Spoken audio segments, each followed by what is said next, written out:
Live from beautiful downtown Bastrop, it's time for the Stage Select, starring Julian Titus and Justin Ham. What could this possibly be? Seems a lot like a podcast. Wonder what specifically. Talking about video games. With your hosts, you're in good hands. Not more of the same. Now we'll jump right in. So expect the unexpected and more. Now we'll get grooving.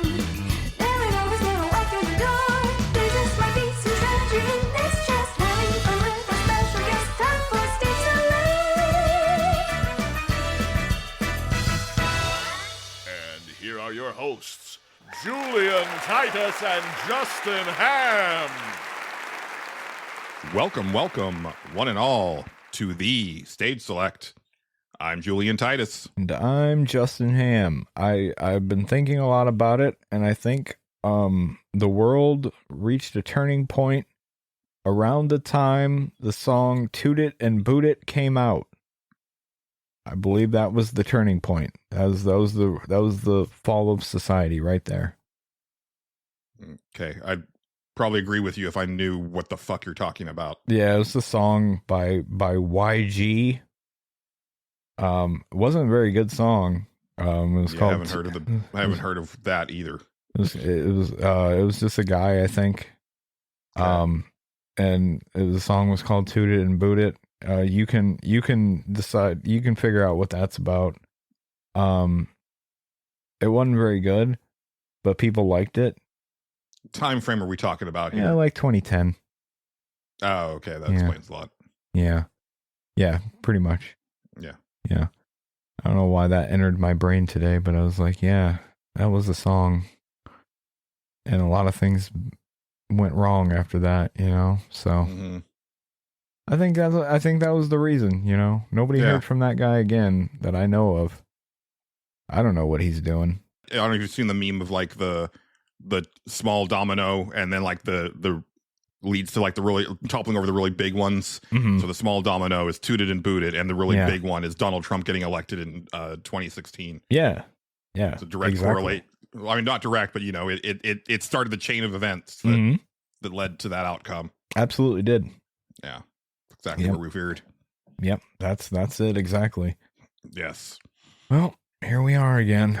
Here we are again. Yeah. Before we jump into couple things, I would like to just reiterate that we do have a goal for our Patreon moving forward, which is to get to $100 a month threshold.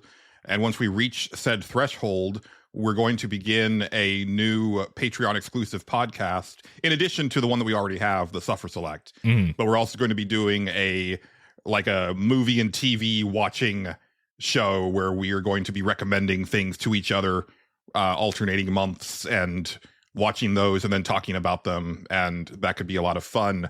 I say that because we are up to $72 now out of 100. We had a couple people upgrade and someone downgrade, so it kind of It balanced out. it balanced it out. But hopefully we'll get some new people. We have a couple gifted memberships that hopefully they enjoy what they're hearing and decide to stick around once their gifted memberships expire. But Yeah. tell your friends. It's a thing that we're moving towards. Also, in regards to that, as you're listening to this, the latest episode of the Suffer Select has come out, and it was actually a really fun episode. It's a very different episode. We actually played the game together. Well, not together. We played the game individually at the same time. Yes. While recording the show, and Yeah. that I think it was a lot of fun. We'll was see fun. what people think when it's done, when it comes out. And also, the new poll on the Patreon is up for the next Suffer Select. Your choices are the original Teenage Mutant Ninja Turtles for the Nintendo Entertainment System, Mhm. or Waifu Quest 2. Yeah. A game I don't know anything about, but picked it Neither on do I. name alone. Yes. You had me at Waifu. Yeah, pretty much. Yes. So that's it for that stuff. But I actually wanted to kick things off, Justin, Okay. with a big like life announcement for moi, Okay, cool. which is that as this is out, I am starting a new job. Congratulations. Thank you. It is a life-changing event. Yeah. It is. I am moving from what I very much feel was an end, a dead end. I don't really feel that I could have really moved up it at the company that I was at after I got laid off from my previous company. Yeah. My previous company, I was on track for bigger and better things, but that was not to be. And I gotta say, just looking back, because I meant to talk about this when we were talking about our, end of the year wrap up last year, when in regards to like the industry layoffs, because like now that I've been laid off, like it really fucks with your head, man. Yeah, it's not great. Yeah. Yeah. You really start to question like everything as far as like if you're good enough, if you're worthy, like, what was it about you that put you on the chopping block? Especially I take a lot of personal pride in my work ethic and really trying to be the best at every place that I've worked. Yeah. So I really struggled with that. And it getting laid off really kicked off a terrible, terrible year. This new job is, like I said, potentially life-changing. It is the most money that I've ever made. Yeah. And that's just starting pay. That's not even taking into account like any raises or promotions or what have you. Right. It is an actual like career where I'm going to be learning new things and having opportunities to move laterally or move up or do different things. That's very exciting. I wanted to wait until my 2 weeks were up. Today was my official last day at my previous job. And the funny thing was, and this actually been like a long process. Like it actually was like a pretty lengthy application process and interview process and all of that stuff. And honestly, dude, I thought I totally fucked up the interview. Oh yeah. It was an interview over like Microsoft Teams. Like it was like first one of those I'd ever done. Yeah. And it was like a format that I've never seen before, where basically like they had 10 questions that they asked me, and it was all the questions were kind of like, describe a time, when you've done this. Yeah. And like I would answer the question, but then they wouldn't give me any feedback. They would just kind of like sit there. Yeah. No. Yeah. And kind of, wait for one or the other to take notes and then ask the next question. Yep. And that was the part that was really throwing me off, dude. Oh yeah. And I was like, that was like a politician answer. I didn't answer the actual question at all. I just spewed like word vomit for like 30 seconds straight and did not answer shit. And I was like I was literally sweating, dude. Like my pits were drenched by the end of that interview. I believe it. Yeah. And I was like, oh man, so I have not interviewed for many jobs in my life, but I have gotten every job that I've interviewed for. And I was like, I guess the streak's got to end someday. Yeah. Right. And sure, it may as well be the time when I need it the most. God damn it. But no, I got it. And that was very exciting. And, yeah. So, but even so, I through this whole process, I was like, you can't mentally check out. You got to just keep trucking along. Like you're here forever. Like just keep doing your job, keep doing your job. And I kept doing my job. And even when it was time to put in my 2 weeks, I was like, okay, I want to get my number of open claims down to about 100 or even below that, because I had actually been below 100 claims before that big like systems outage that we had last year for 2 straight months. Yeah. And I'd been trying to get it back to that point, but I just hadn't been able to get quite there. And I was like, all right, I've got it down to here. But then like last week, there was like a bunch of tech issues that were having like keeping me from getting stuff done. Yeah. And then I just got like so many new claims reported, I think I paid like 20 claims one day. And then the next day I got like 25 new ones. And I was like, oh, okay.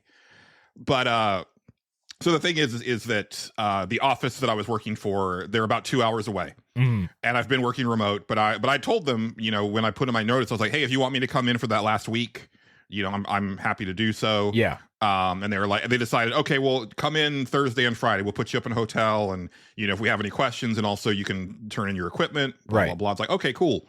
So Wednesday I get off work, I tear down my workstation, get everything boxed up, throw some stuff in a bag. I took my Steam Deck, I took my copy of Berserk that I'm working There on. you go. And I was like, okay, yeah, like I'm going to play some Trails of the Sky in the hotel, like, Wednesday and Thursday night. That'll be fun. Oh yeah. And, finish off strong. Like I had like things that I wanted to do, before I finished off. Right. So I'm driving to, the town where the office is. Uh-huh. And about halfway there, all of a sudden the car just like started to lose acceleration. Oh boy. It was like 70, but all of a sudden like my car was having trouble like keeping it at 65. Uh-oh. Even though I was like flooring it. Yeah. And then like the check engine light came on, but it flickered and it went back down. And then it accelerated just fine. And I was like, well, I am pretty low on fuel because I was going to stop at this next little town. Yeah. I said, okay, let me stop at that town. Let me fill up. I stopped at like this kind of podunk gas station, and it was, and I don't know if this was because it was like so cold, because it was like super cold that night. But Okay. like the gas was taking forever to pump. Okay. Like I was like, if I stand here, and I was like freezing even with my coat on. Oh, I was yeah. like, it's going to take me like 15 minutes to fill this car up. I don't feel like doing that. So let me just put in a few gallons. I know there's a much nicer gas station a little further down this road. So I'll stop there and fill it up the rest of the way. Start the car again, and it's like chugging. Oh boy. And I'm like, oh no, please no. Because the thing is, Justin, is that I was crunching the numbers, and I was like, this job is like paying enough that like if the car can last to like about October, yeah, like I can actually buy a brand new car. Right. Like I was planning on buying a used car in the next year or so. Yeah. But I was like, I can buy a new car. Like I just need to get this one to then. Yeah. But now I was like starting to panic, and I was like, well, maybe it's low on oil, even though the check oil light didn't come up. So when I stopped at that next gas station, I put some oil, but the car was like, as I was trying to get to that gas station, I hit like every light along the way. Uh-huh. And as the car was idling, it's just like rattling and Oh, chugging. boy. And I'm Yeah. like, oh God. So I put some oil, I look up what's going on, and it's like, okay, it could be anything from like a spark plug to like the whole goddamn engine. Yeah. And anything in between. And I'm like, all right. And I was like sitting there, and I was like, what do I do? And I was like, fuck it. I'm going to look for a motel here, Yeah. check in here, and then in the morning tow it. I have AAA. Yeah. Like, Okay. I'll tow it hopefully to a place in the morning, and if it's just like a spark plug, I just get it fixed real fast and then be on my way. And I let my manager know what was going on. Got to a motel and everything.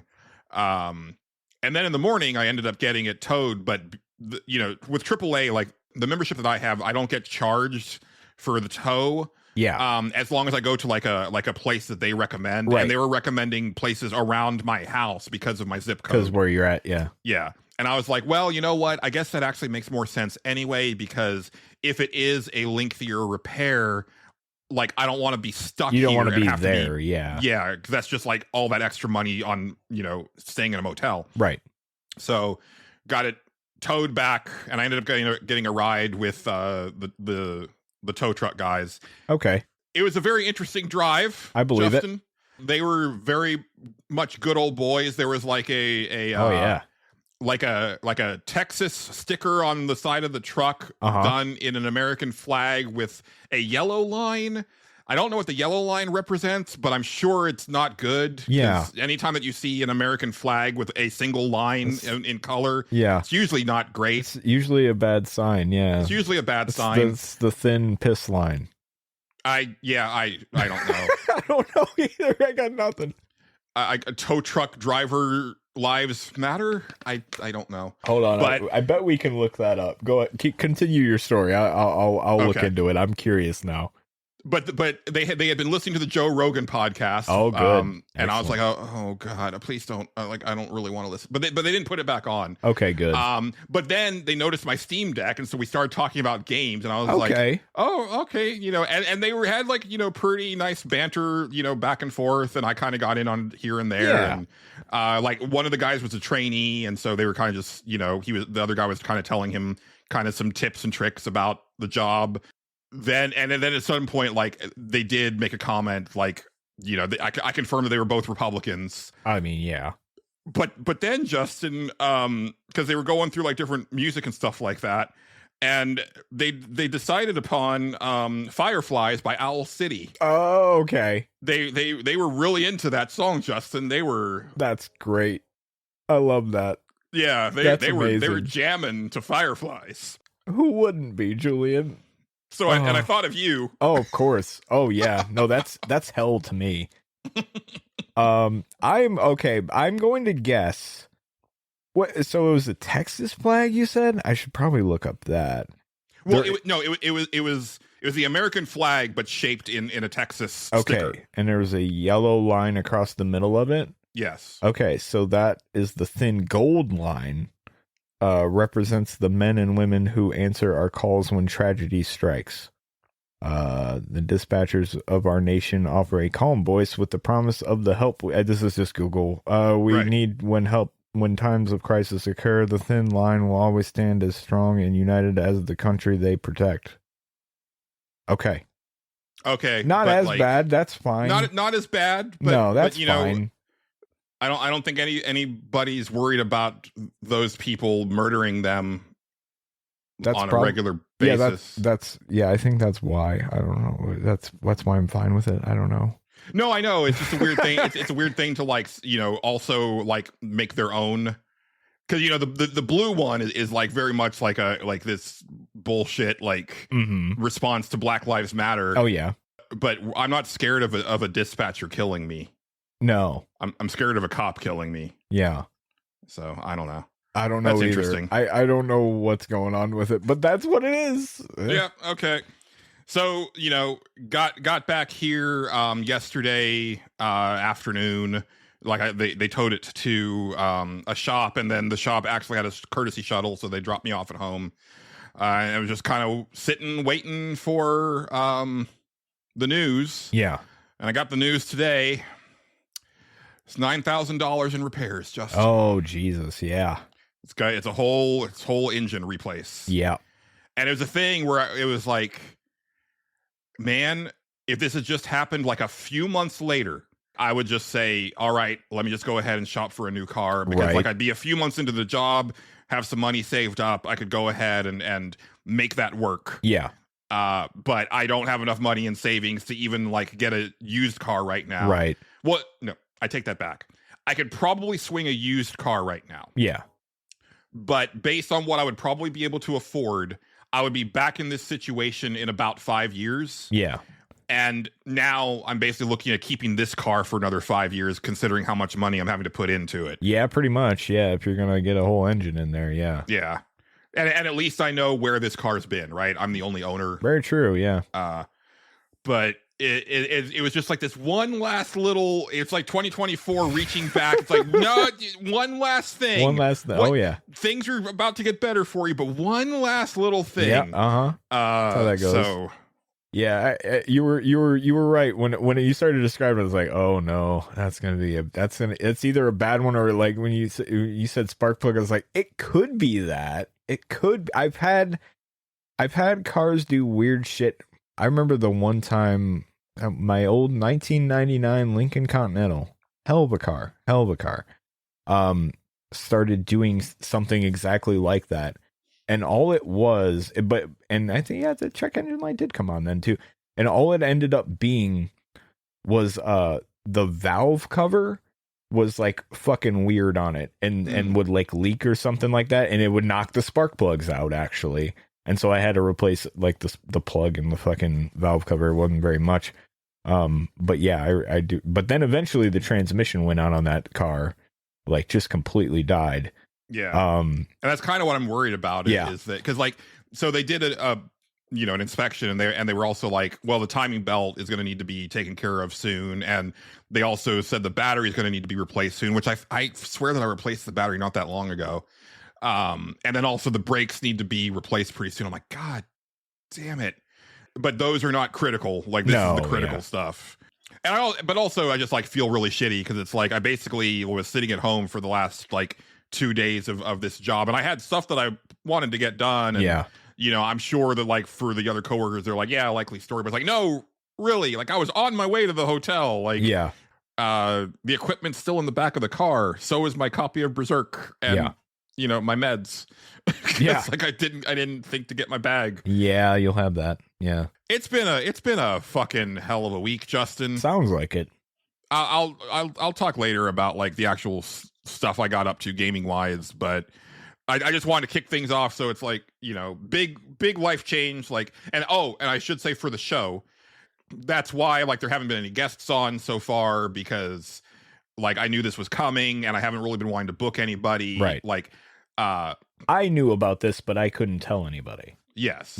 Once I get the car fixed, I'm going to be commuting for a couple weeks. Right. And so that's going to be like, it's like downtown. So it's going to be quite a drive back and forth. So I'm going to be wiped. So like, I didn't really want to get anything set up. Also, if there's like fewer bits running and stuff like that, that's another reason why. Although I did get some shit done today, because I was like, once I got that news, I was like, I need to distract my brain. So you'll have that. Yeah. Yeah. I came up with like a new bit that I was able to make 3 of those. And so they're like a progression thing. Well, there you go. So those will run for a few episodes, but yeah. So, and also I don't know how much, we're going to be like, I don't anticipate Spence Sterling making an appearance anytime soon. Right. Cause that takes some work to like get those queued up and stuff like that. Yeah. So, show's going to be a little weird for about a month. Yeah, that's fine. But It'll that's be why. all right. Yeah.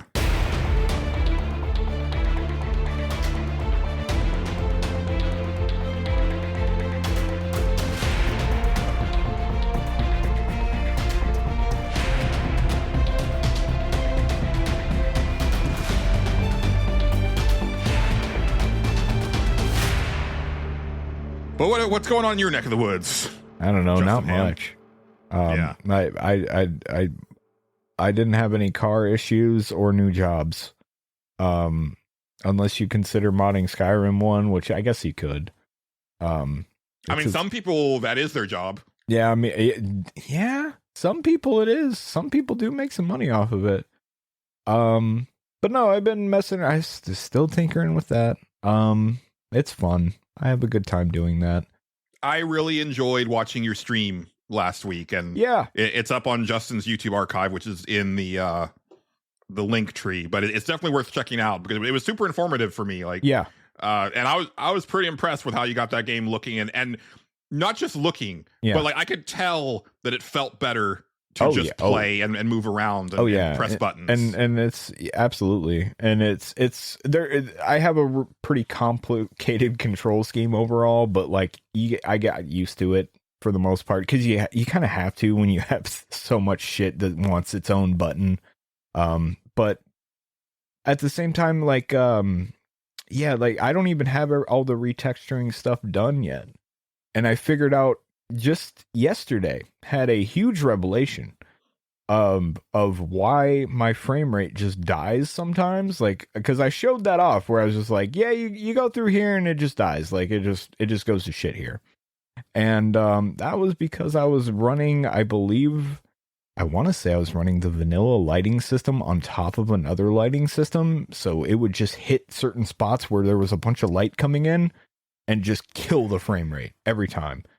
And randomly was messing around with different ENB stuff because I was like, let's just mess around, and because I'm bored and want to do this, let's look at what other ones of these look like nowadays, because some of these got updated and I haven't looked at them yet. And I tried out one called Pi Cho, which is it's hard to explain. It's an ENB setting, but it's what's ENB again? ENB is a I don't know how to explain it. It's almost it doesn't stand for anything. That's a good question, actually, Julian. I've just only known it as ENB. Let's see, what does oh god, I can't. I thought it was like an RPG situation where like it stands for something, but everybody just knows. I bet it does. I just don't know what it is. I actually have never, because everybody's just like, it's just ENB. Right. Stand for Skyrim. Thank you. ENB Siri. Oh my god, It's just E and B. Don't ask Okay. questions. Silly me. Here, I'll tell you what the AI overview of fucking Google says here, because I think it is ENB or ENB series is a post-processing suite that enhances the graphics and memory management of the game Skyrim. And it does it for other games too. It's kind of like a Is it like a .enb? Is it just like the like no, it's not. It's it's like a DX11 thing, like DirectX type thing. It's almost like a DLL file that you plug in there, and it just adds all sorts of like different lighting and shit like that. That's basically how you get the game to look like it does. And there are different presets that you get, like where people have adjusted the numbers of all this shit in there to make it look different. Anyway, Pycho is a preset for it, and it's like hardcore shit. Like that, like I have a decent PC, and if I can get 40 or 50 frames out of that fucking thing, I'm lucky on Pycho. Like that's how hardcore it is. And most people, it's usually used for like screen archery. Like, yo, check out how sick this shit looks, like, or this character looks, or whatever. Like you're just taking like a screenshot. You don't care about the frame rate. That's what people use it for. I was just like, yeah, I want to see what it looks like, because it has like really hardcore depth of field, like almost unplayable levels of depth of field and that makes your character like pop a lot more, which is really cool.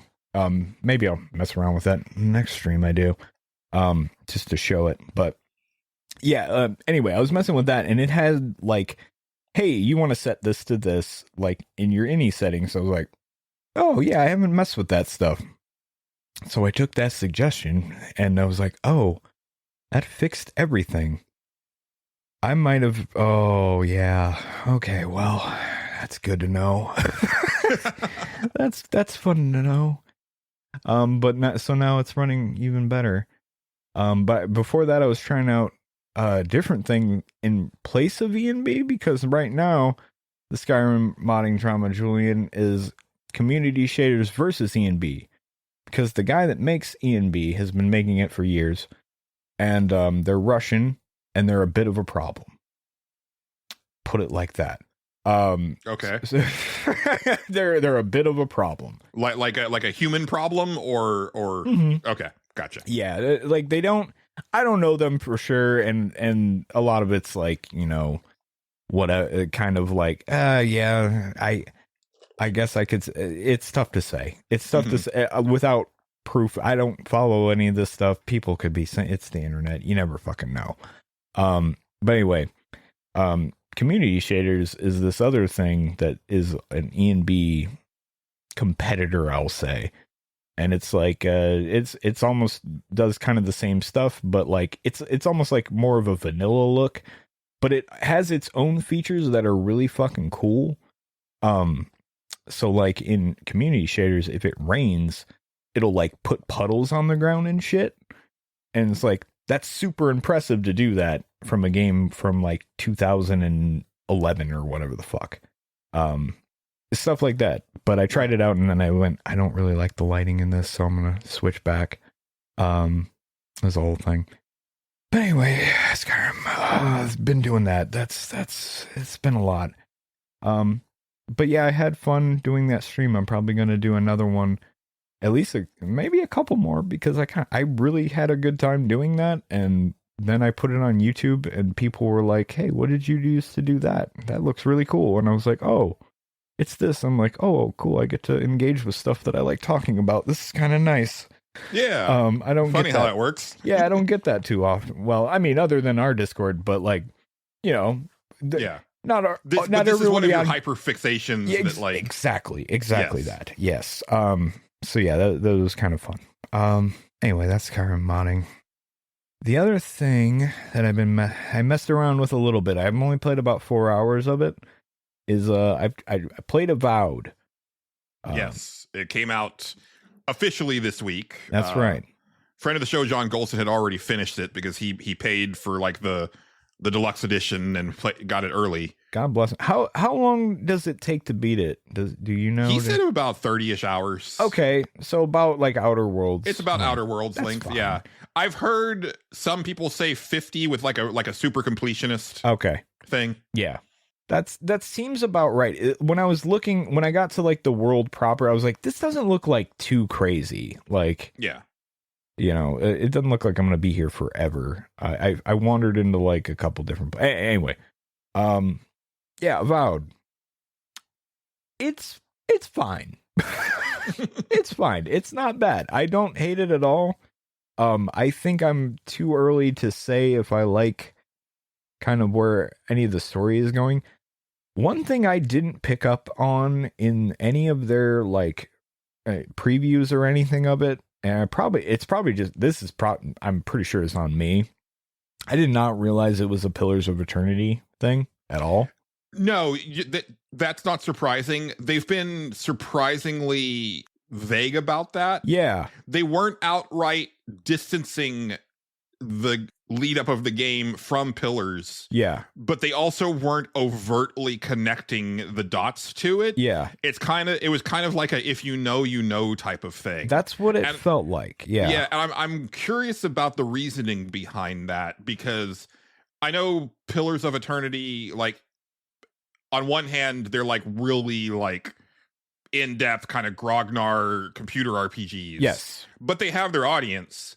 And sure. I'm kind of surprised that it wasn't even at least just like Avowed : Pillars of Eternity or something, or the other way around. Yeah, I got a feeling the idea behind that is if we put the Pillars of Eternity name on it, we're either going to we'll get our fan base probably either way. Because it's an Obsidian game and they know that. But putting that name on it will make people go, oh, well, I didn't play the other ones, so right. And I don't really want to, so I'm probably just gonna skip that. Yeah, because I've dabbled with both of them. I played them both for maybe an hour each. Yeah, I think I bought the first one and I probably played for about an hour, and I was like, I'm just not. I had this really weird thing, especially with Xbox, where I will start a game at like 9:30 at night. Yeah, and I don't know why I choose to do that. Yeah, it's like the worst time to start a game. I'm earlier in the day when I do exactly that, but and I could usually with the intent. When I go on like I'm gonna start this game sprees, it's usually on Xbox on Game Pass because I'm like, oh, let's see what they got on there and let's just find something. And usually it's like early in the day and I'm just like scrolling through. I'm like, yeah, well, let's try Pillars of Eternity. And why not? Let's see if I can get into it. Might be cool. And then I'll play it for an hour and I'm like, I'm really not feeling this. But I remember I messed around with the second one before Pillars of Eternity, messing with the first one. And felt kind of lost. Like I was like, okay, I feel like I missed a lot here. But I mean, it's a sequel, so that made sense to me. I was like, okay, let's play the first one before I dive into this one and jump, jive, and whale, and here we are.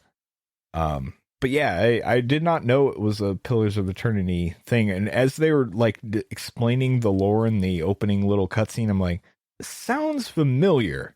Like, I feel like I remember this a little bit. And then, like, I think the first book you find is like labeled Pillars of Eternity, and I was like, it's like, okay, like if you weren't being overt before, this is pretty overt. Yeah, because it is hard to miss that book.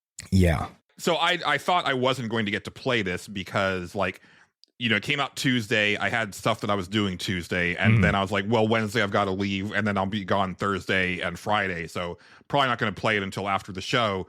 But I did get to try it out a little bit yesterday. So I think that like the setup is like, it's because I had heard in reviews that it was like a pretty generic fantasy world, but like I actually think it's got some pretty interesting, it's pretty neat, unique honestly, stuff going on. You are a god touched, which means that a god actually like touched you while you were in the womb. Like it touched your soul and imparted abilities to you. It's almost like being a mutant. Yeah. In the sense that, like, you're basically born with special abilities and stuff like that. And this is where I'm not sure if I can play this game, Justin. Oh, cool. So you can turn this off, and I did. When you're creating your character, you were able to determine what type of god touched. Oh, thank traits God I'm that not you the have only one that physically. had this thing. Yeah, I know exactly what you're talking about. Yeah. Yeah, and so basically, and it doesn't matter. You don't know what god touched you, but it does. But I guess they look like this regardless of what god. That's what it touched them. seems like. Yeah. And basically, they just have like different types of fungus growing out of their face and head. Yeah. That shit gives me the hyper Wiggins. Yeah. I don't know if I talked to you about this. I definitely talked about this on Nerds Without Pants, but like the second and third Pirates of the Caribbean movies freak me the fuck out because of Davy Jones's crew with all of their like crustacean pieces on their heads and stuff like that. Like genuinely bothers me. And it's part of the reason why I get drawn to like pimple popping videos or like tumor removal things and stuff like that. But it's like kind of that weird like I'm bothered by this but also can't look away type of thing. Yeah.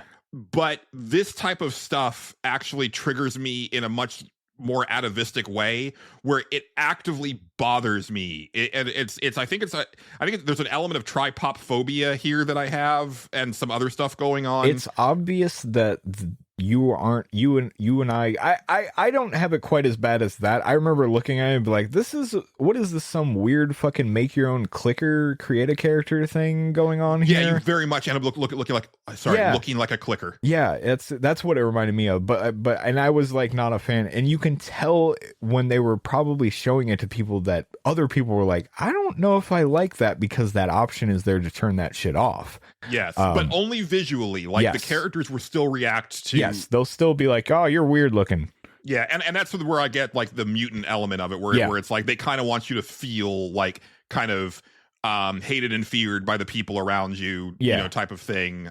Which I kind of dig. I dig that. I just wish that it was like displayed in a different way, and even having it turned off, I know that it's there. Yeah, and I know I'm probably going to encounter other people that have it, and even like your first like person that you're with is like this like fuzzy elf, and that also is kind of off-putting to me. He's like blue fur all over, but it's like very Sonic the Hedgehog the movie fur. Yeah, and I don't like that either. Yeah, I think the game is very pretty. Yeah, I just don't know. Certain like design choices visually like are not sitting well with me. No, I get it.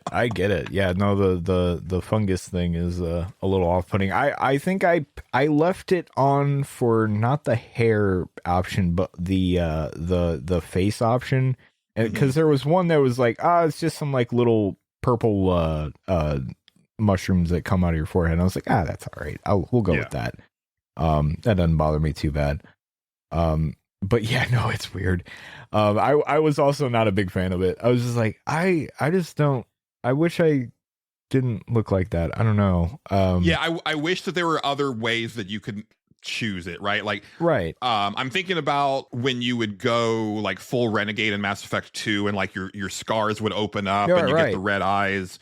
You know, like maybe you could choose like certain like definitely have some sort of disfiguration that is showing that you are different from other people, right? But not necessarily fungus growing out of you. They went in on that shit. They definitely did. I respect that they did it, but I don't know. I don't know if I like it that much either. But to be fair, like I pretty much only play in first person, but it shows it during the dialogue sometimes. But like. Yeah, the dialogue it kind of does not quite it's not quite the Mass Effect camera. It's not quite Mass Effect, but it's more camera changey, because like I don't think Outer Worlds you ever saw your character in dialogue. No. I was disappointed in that. It did like the Bethesda thing. Yes. Basically. So, and I like this. I like getting to see my character during conversations. I agree. I like it a lot. I think because they don't always flash back to your character during the dialogue, but like it feels like curated when you're talking to somebody, which is nice, like the camera changes and stuff. And I like I only played for about an hour, but right off the bat, like the choices that you make in your character creator actually already factor into like conversations that I'm having, so I like that. I picked a war hero, so like he's very much able to comment on like the state of the soldiers that are in this fort that has been ransacked that Right. you end up at. Yeah, I picked a scholar or whatever that knew stuff. So that's been so I've been getting a lot of different stuff with that. Yeah. It's neat. My plan was to try to go for basically recreating my Final Fantasy 11 character, which is a Dark Knight. I was like, I'm gonna have like a big ass like great sword, but then also black magic. Yeah. And that's kind of what I want to go for. We'll see if I can get there. I am planning on continuing to play the game. It's just that turned me off. And That and one I was aspect is a rough. It was a hurdle for me. I was like, oh, I don't know if I like the character creation in this at all. Yeah. Well, and so the other, I should say, there was another part. So like after you make your character, there's a cut scene that's kind of introducing you to this area called the Living Lands, and there's this cute little critter that is like exploring a tree, and it like gets blown off of a tree. And then I already felt bad for that because it died when it landed. And then some others of it like come up to inspect the body, and then the body sprouts all of these, fungi and stuff, and it turns into a zombie. And I'm like, oh, this is going to be a thing, isn't it? Like capital T, probably. And so that's where I was like, oh, see, I was like, I was telling myself that I could get by it if it was just my character. And I could turn it off, but it's like, oh no, this is like the thing. Probably. Here. Yeah, it seems that way. Yeah. You play it on Halloween, Julian. It's a horror game for you, right? But yeah, I didn't have it, so I don't have anything like that going on for me. But like initially, it took the entire 4 hours for me to start to come around to it, because like at first I was like, I don't think I like the way this combat feels at all. See, I felt the opposite. Yeah. I thrust my spear at like the first enemy, and I was like, oh, that actually feels like I'm you hitting had something with a goddamn spear. That's interesting. I started out with a dagger, and I was like, this thing sucks.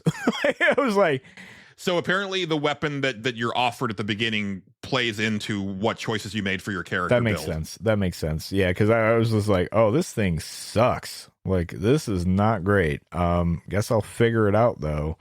Yeah. And then eventually, like, as more things started to, like, they started to give me more weapons, I was like, okay, all right, this is, like, the bow shooting felt pretty good, and I was like, all right, yeah, this is coming around. And then they gave me, like, a magic wand, and then they gave me a grimoire, and I was like, okay, I like the way they're doing magic here. That's actually pretty cool.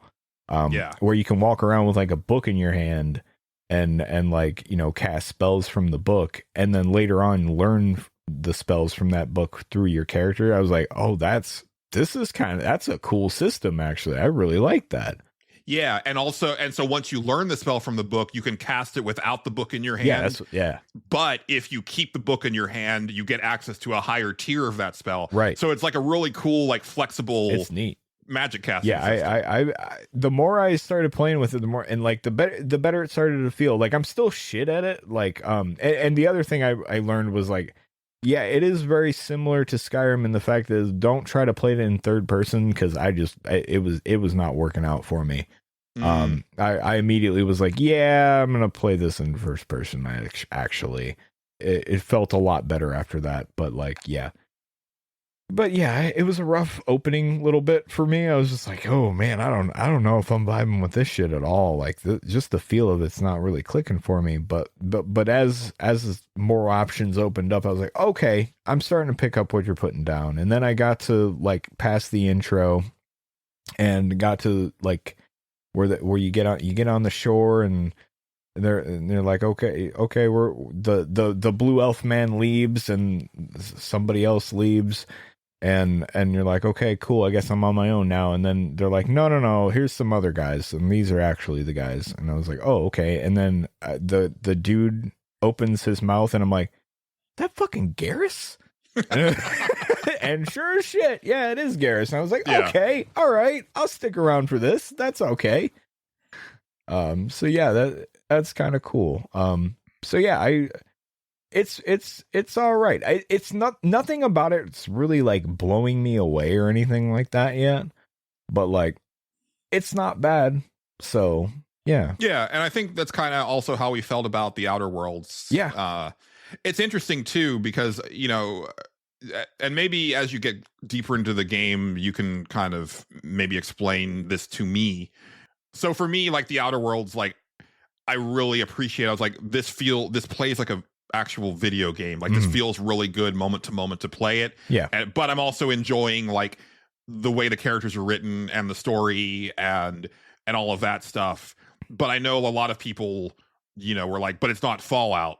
Right. And so here it seems like, but it's not Skyrim. It's well written. It plays like an actual video game and whatnot. But yeah, and it's like, is it just the vastness? Because like I'm looking forward to not having this ginormous sprawl of land. I think so. To crawl over. I think that's part of it for some people. Because like, yeah, you can Skyrim and the Elder Scrolls games in general have this like, okay, you're on your own now, just pick a direction and go. A lot of the time, like, I mean, even in the like the intro of Skyrim, like after you're done with the actual like introduction part, like the guy has a line, Hadvar or Rayloff, whoever you escape with, have a line where they're just like, maybe we should just split up for now. I'll see you later. But you can keep following them. And sure, like stuff will happen, like, and it'll progress the story. But you can they also kind of expect you to just go fuck off for a while. Like, yeah, just pick a direction and go. You'll find something to do eventually. But yeah, like this has a little bit of that because like they pointed me towards a quest. And like, there's definitely like people that you meet along a little bit on the way, and they pointed me towards other stuff, and I went over and checked that stuff out. And I was like, oh, that's kind of neat. But like, as I've been on the way to this like one main quest, I found like some like random lair where there was like a spider thing, and I was like, I don't think anything would ever point to this, but I just went over here, and here it was. So that's kind of cool. So they're going for that in some way, but it's not quite like Skyrim where there's just like a million points on the map to go fucking find and see what's going on there or whatever. Yeah, and for me, I don't want a million points. Like, yeah. I want to explore, and I want to find stuff, but I also want to have like a story that I give a shit about, and you know, characters that I like talking to. And I was not actually expecting this game to have like party members per se, but I know that it does from reviews. So which, I mean, I guess Outer Worlds did as well. And I guess I wasn't expecting it there either. And, you know, that was one of my favorite parts of Outer Worlds. I really liked the characters, especially, I mean, you know, Parvati is one of our favorite characters. She's amazing. Yep. Yeah. Yeah. I'm curious if there's anybody on that level, like the I've already forgot their name. That's kind of a bad sign, but the guy, he just started. Yeah. The guy, oh boy, now not Garrus. Kai is his name. Okay. I remember. Kai is he's not bad, but like I'm not like really into them yet, you know, like they're perfectly fine, but maybe as we go they'll get better. I haven't found like a character where I'm like, all right, this one's pretty all right, let's figure out what's going on with them. But I'm very, very early. At least I feel like I am. Maybe I'm halfway through the game. I don't fucking know. But I doubt that. But yeah, it's not bad. It's not bad. It's maybe, I don't know. It's about exactly what I expected it to be honest with you. Where I was like, I have a feeling this game is going to be perfectly fine, and that's about where I'm going to end up putting it. Right. I'm expecting it to be a good, bordering on great experience for me, because that's what Outer Worlds was for me. Yeah. I think maybe the only thing that I'm a little nervous of is how deep into Pillars of Eternity stuff they want to go into. Not that that's bad or intimidating. I have a feeling they've curated it enough to where they know, like, okay, there's going to be people that play this one that never played those games, so we can't go too deep or anything, but we got to have something for the people that did play that, which is fine. I mean, clearly having it take place in this area, like kind of off to the side of the rest of Pillars, is a good move, right? Because so the Living Lands is like this kind of untamed wilderness. It's Australia. It really is. It's fantasy Australia. Yeah, it's like they're describing it in the thing, and I'm just the opening cinematic, and I'm like, Okay, so we're going to Australia. Got it. Yeah. Understood. Because Makes not sense. only was it settled by like a bunch of like brigands Yeah. and ne'er-do-wells, but also the land does not want people to live there. So like they literally say like the more that we try to tame the land, the more that it fights back. And it's So like Australia, yeah, exactly. Yeah, I got it. Understood. crikey. Oh boy, yeah, that shit kept making me laugh. But yeah, it's not bad. Avowed. I will probably keep playing it. I don't know how much I'm gonna play of it. Pirate Yakuza also came out. God, that Well, no, not yet. no, it's out. Oh, really? Yeah, Oh, yeah, Julian. That it came out. wait. Did hold on? Did mine get delivered and I didn't even think about it? Hold on. I need to check Amazon real quick. I'm not. I didn't sure. realize. I lost track of like the days because of all the shit going Yeah, on this week. it came out. Oh, mine isn't coming until Tuesday. Okay. Well, maybe it's just digital. It came out, but like all of a sudden I was checking Steam. It was because I went to. Oh, no. Okay. People paid more to play it early. Oh, it is apparently. supposed to. Tuesday is the actual release date. Did I pay more to play it early? I don't even know. It didn't feel like I did. Because it like the store said it's available right now. I was like, oh, cool. I guess I'll pick that up. But I didn't expect it to be out, which is strange. Let me go visit the Released store on page. February 20. Oh no, today was the release date. Okay. Yeah. I guess mine just is shipping late. I Yeah. guess I must have. That's weird. I think it was yesterday when I seen it was available now, and I was like, oh, cool. All right, I'll pick that up. I was like that. I thought it was a week out from Avowed, but here we are. I swear everybody's just kind of making the prospect of buying games physically just suck more and more as time goes on. Sadly, that's kind of it. Yeah. Yeah. But yeah. Yeah, it came out. Yeah, yesterday. On the Steam release date is February 20th, 2025. So yeah. Yeah. So my thinking is I'm actually probably going to play that first before diving into Avowed. I don't blame you. Honestly, I as soon as I seen that, I was like, fuck, I gotta like have these two things competing for each other, and I don't know how that's gonna go. Yeah. It's interesting too because I kind of expected you to play Avowed. I was like, okay, so I'll play Pirate Yakuza first. I probably and then will we'll play switch off. Avowed. I'm not really sure how that's gonna go. Yeah, I'm admittedly kind of like I'm not sure I want to play a Yakuza game right now. There's that too. Yeah. Not that it's bad. I look forward to playing it, but you got to be in the right mood for me anyway.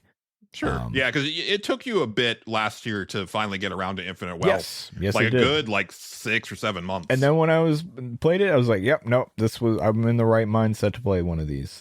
You got they come out every year. It's kind of one of those things where you're just like, "Yeah, I just got to be in the right mood to do it. I got to make sure nothing's like there's nothing left for me to do. Let's fucking do this."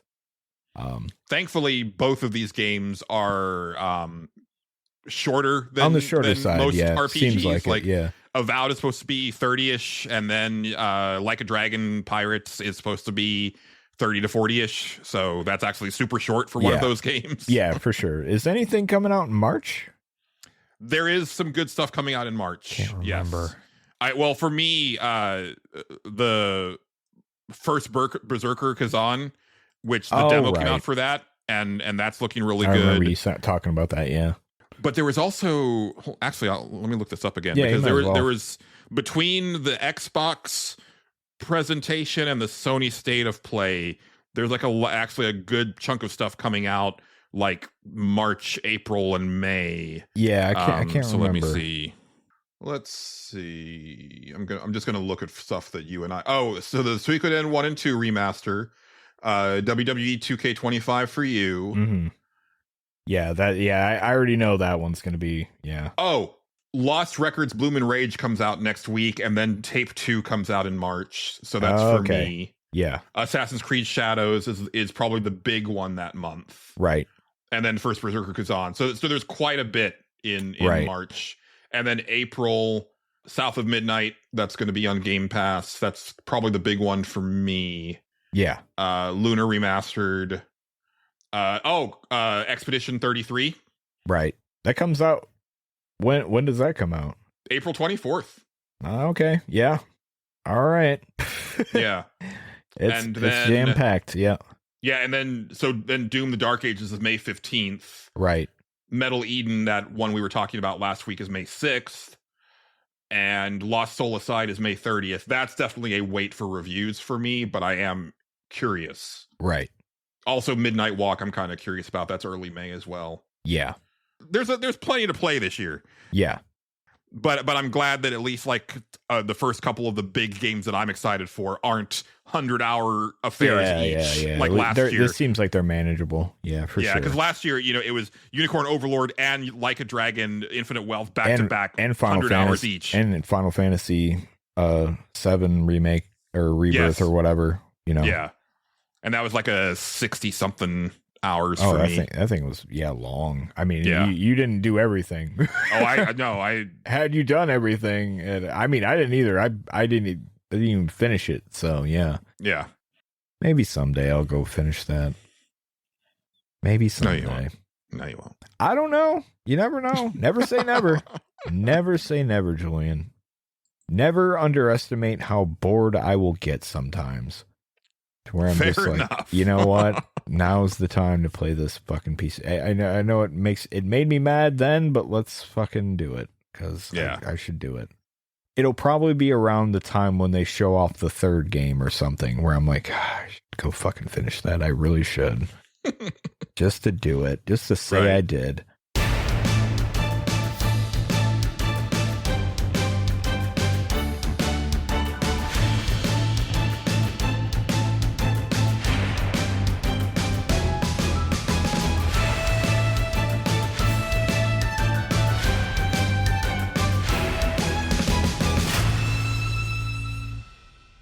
And now, a word from our sponsors.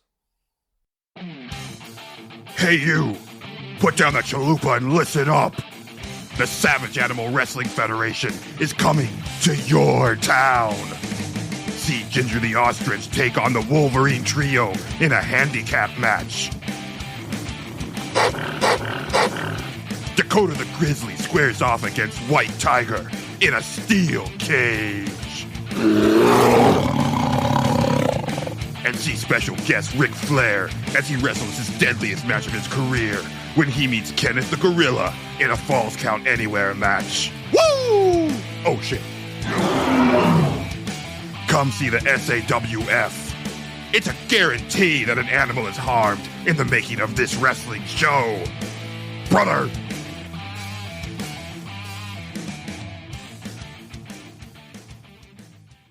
I don't know what else you got, Julian, but while we're on the topic of Final Fantasy, it might be fun to do this. It might not be, but let's see. The Final Fantasy Magic the Gathering set is starting to leak a little bit. Well, not leak. They show off some of the stuff. Mm-hmm. I would, as somebody outside of the game, I would like you to sort of judge the flavor, if you would. So we Okay. have, what's that? Okay. Yeah. Okay. So we have Jumbo Cactuar. He is just a green guy. He's 7 mana. That's a lot. Okay. It randomly decided to give me an ad. That's great. Thanks for that. I really Yeah, the fucking internet's appreciate awesome you. now. Yeah. It's just a full screen ad. Like I'm like zooming in on this thing so I can read it, and just full screen. Fuck you. Okay, great. Anyway, it basically does the 10,000 needles attack. So whenever it attacks, it gets plus 9999 plus 0 until end of turn. It's a 1/7, which is, it's big but not nothing. So basically when it attacks, it does 1,000 needles. That is definitely the largest number I've ever seen a plus ability for, which is crazy. Yeah. I think that one's pretty good. Personally. I personally hate cactuars. I know Okay. that's a controversial thing to say as a Final Fantasy fan. Can't stand them. All right. Okay. Well, fair enough. I'm just saying they're in Final Fantasy, and that does get the thing. Yeah. I appreciate the dedication to letting it be kind of OP for a magic card. Yes. Because Yeah. Because usually when you encounter a Cactuar for the first time in a Final Fantasy game, that Thousand Needles is going to fuck you right up. Absolutely, it is. Yes. I'm not really familiar with this one because but you probably will be more than me. Saz's Chocobo? Oh yeah, from 13. Okay. The Oh, one that lives in his fro. yeah. Now I remember. Thank you. I knew you would remind me of what that was. Yeah. They have a landfall ability, which means whenever you put a land down, it triggers. Whenever a land you control enters, they really explain it. Put a +1/+1 counter on it, so it gets bigger. Okay. Here we go, though. Now we're at Cloud. He has 2 different cards, which is weird. But this one, he's a red-white, which means aggressive and good guy. Let's see. I haven't seen this one, actually. During your turn, as long as Cloud is equipped, it has double strike and indestructible. So as long as he has a piece of equipment on him, you can't kill him. And he has double strike. He can hit twice. That seems a little weird to me. But It is a little weird that he's indestructible, isn't it? That's kind of odd. When I think Cloud, the last thing that I think of is indestructible. Yeah. I actually think fairly frail. Yeah, right? I kind of agree with you on that. Double strike, I get. That makes sense. Yeah. Equip abilities he is 5 mana, so I guess they had to do something. Equip abilities that target him cost 2 less to activate, so he can put equipment on him easier. Great. So you can put equipment on him easier, and as long as he has equipment, he's invincible. Yes. That seems busted. Not invincible, Julian. Nothing's invincible in Magic. Okay. Indestructible. Indestructible, which means things that say destroy this thing cannot kill him, but he can be exiled. Okay. So not completely infallible. Just a note.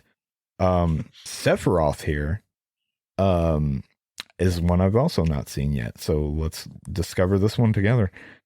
He's blue-black, which means, smart and evil, I guess. Not sure I like that. Vigilance, which means it should be red-black, right? Like based on red is more aggressive. Like more warrior, right? Like yeah. Red white's like.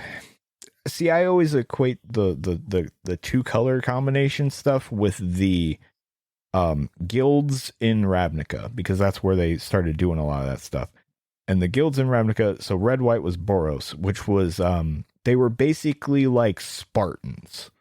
And blue black was like that was Demir, and they were like these little like weird scheming guys, like basically that did a bunch of like thief shit.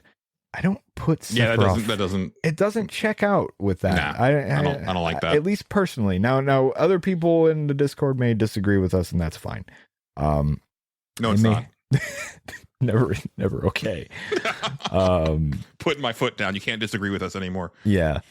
When Sephiroth enters, creatures, he has vigilance, which means if you attack with him, he doesn't tap. So, basically, you can attack and then you can block with him as well. Vigilance pretty good. When Sephiroth enters, creatures opponents control get -2/-2 until end of turn. I actually like that. That's kind of cool. It means they come like down. They kind of cower almost. Like, yeah. Basically, they get or rattled. they die, or they just instantly die. Which because of that tracks. That's pretty all right. Yeah. Whenever a creature an opponent controls dies, put a +1/+1 counter on. So whenever he kills somebody, he gets stronger. Okay, sure. Sure, why not? They have I won't read the abilities for some of these. They have the side quest mechanic now, which is interesting, and it's basically the Final Fantasy 15 fishing minigame. Okay. Which is kind of interesting. Basically you do the thing, you get a food, and then it transforms into a land, and you have different stuff from that. This one I don't know anything about, so I won't. But can I stop you real quick? Yeah, absolutely. I have a very serious question. Okay. Are any of the cards that they've shown pre Final Fantasy VII? Yes. Oh yeah, absolutely. Okay. I'm I'm legitimately surprised. Let me skip to some of that stuff. I don't know if this one is or not. I think it is. Dragon of Mount Golg. Yeah, so that would either be Final Fantasy 9 or 1. Because Okay. Mount Golg is in both of those. It looks very 1. Like the art on it is very Final Fantasy 1 to me. Mhm. Because it's like a knight and the dragon doing the thing. Let's see. There's Final Fantasy 10 and 14. Cecil Dark Knight. Okay, that's 4. Yeah. My boy. Yeah, there you go. Stiltskin Moogle Merchant is not one. Sin, Spirit's Punishment, Garland, Okay. Knight of Cornelia. Emmett Selk is 14, right? Yes. Yes. He is my all-time favorite Final Fantasy villain. Yes. You heard me. Yeah, no, I've heard you've said that before, so that's But listeners might not be aware. Yeah. He trumped Kefka for me at last. Absolutely. It sounds you're not the only person that's handed out this kind of praise, so I'm very fascinated by them. Yeah. They're blue black, so same as Sephiroth. Perfect. So that's perfect for him. yes, that's what I mean. Yeah. See, when I seen that one, I was like, knowing kind of what I know about that character, that tracks. Yeah. He is very much like, because his whole thing is he is very much a schemer, and he's a very like effete type of like hoity-toity guy. Like, Yeah. He's kind of disgusted at like just having to like dirty his boots around you. That's perfect. Yeah, absolutely perfect. Let us imagine that the laws of reality are again undone and the world faces true annihilation. Do you honestly believe that half your number would sacrifice themselves to save the other? Of course they wouldn't! And if you had witnessed history unfold as I have, you would reach the same conclusion. I love how they're doing the summons. I think they're really cool. So Baltar agrees. The only one that they've shown so far is Shiva, which is blue. But the entire thing is they've attached these things that are called sagas to them. So it's like a phase, right? You summon the creature. They do a thing right when they come down, and then they do the next turn. They do a different thing, or the same thing, whatever. Like the saga goes down. It goes down like a list as long as depending on how long they've been on the battlefield. So like as long as they're sitting out there, it's like they're kind of just like, you summon this creature, it's hanging around, it's doing all this shit. Like I was like, that's actually a really cool idea. Yeah, it's almost like taking the Final Fantasy X version of the summons and expressing it in card form. I like that. Yeah, it's pretty neat. Is she drawn after like the Final Fantasy X version? Because that's my favorite Shiva. There's a couple different arts for it. I'm not sure exactly which one this is because I'm not as familiar with the Shiva arts. So you'd have to look that one up. Does she have long ass braids? Yes, actually. That's the 10 one. Yep, there you go. Yeah. You have Tonberry. Tonberry's just a little dude, but yeah, I like that he comes down stunned, which means like he comes down tapped and he doesn't untap for a couple turns, but then when he does, he has first strike and death touch, which means whatever touches him, he just kills it, which is great. Okay, I gotta say, like, not knowing much about Magic, but knowing a lot about Final Fantasy, they've done a lot of things to actually express these creatures and characters and well. This is why I wanted to bring this up, because I was like, Julian's not going to be into this at first, but I know, like, I'm feeling like they did a good job on a lot of this. Yeah, because so for people who don't know, when you encounter a Tonberry in a Final Fantasy game, they spend like 3 or 4 turns just stepping towards you. Yeah, and they have a shit ton of hit points. And if you don't kill them by the time they get within stabbing range, they will stab you, and it's an instant kill. So that is a really excellent way of expressing that in a card game. Yeah, I will say they don't express the hit points part of it, but yeah, but the fact that it's not going to do anything for a couple turns, and then if you don't take care of this within the time limit, you're gonna have a problem. Yeah. Yes. Sin Spira's Punishment is like black, green, blue. Enters or attacks, exile a permanent card from your graveyard at random, so you get rid of things that are already dead. Then create a tap token that's a copy of that card. So you copy something. The exiled card is a land card. Repeat this process. I'd have to play with it to know if that's any good. It's a big, huge dude. It flies. Getting Cool. rid of something that's already dead is also a really nice touch. Yeah, because right. that is a core concept of Final Fantasy X. See? Let's see. Garland Knight of Cornelia. Whenever you cast a non-creature spell, surveil one. So you look at whenever you cast a little sorcery incident, whatever, you look at the top card of your deck, and if you don't like it, you put it in the graveyard. Return. Then if you, for let's see, 7 mana here, you return this card from your graveyard to the battlefield transformed. What does he become when he transforms? Then he becomes Chaos the Endless. Yeah. And flying. When Chaos dies, put it on the bottom of its owner's library, which is kind of fun. It just because Chaos will just come back eventually. I was like, that's pretty neat. Yeah, they're doing a good job. I won't go through the rest of them. But yeah, from what I see, I was like, no, there's some flavor here. I have to respect it. So yeah, I'm excited to see the rest of them. So are you looking to get like the actual cards, or are you just going to be playing? The For this one, version? I might. We'll see. I'm more probably going to play it on the internet more than likely when it does drop, because that's just how I'm not going to the store and playing anyone on it. So, sure. But yeah, I wouldn't mind a physical version of that stuff. Yeah. It's been a while since I've really collected any that weren't super cheap because they were old as hell. And but yeah. The State Select is made possible through the support and funding of viewers like you. Here are our wonderful patrons. Well, before we move on, Justin, I think it's a good time for us to thank our patrons. Okay. That sounds like a thing we can do. Yes, we appreciate all of our lovely patrons, but every week we like to thank our executive producer tier. And this week, we have Eric Peacock of the Soundtracker podcast. We have Exrian. We have Dennis Robertson. We have Game Johnson of Retrofits. We have David Portnov. We have Matt Jorgensen. We have Casey Curran. We have Philip P.K. Becker. We have Bookie. I don't know why I keep saying everything in the same cadence. We have 60 Does Stuff. We have Big Baker. We have Stephen Lobo. Increasingly getting louder now. It's a problem. We have Addy XD. We have Xavier Krager. Yes, thank you to our wonderful patrons. It definitely means a lot. It does. Especially moving into this new phase of my life where it's going to be a little bit more work to actually get the podcast done, because I'm going to be probably pretty brain drained by the end of the weeks. You'll have that.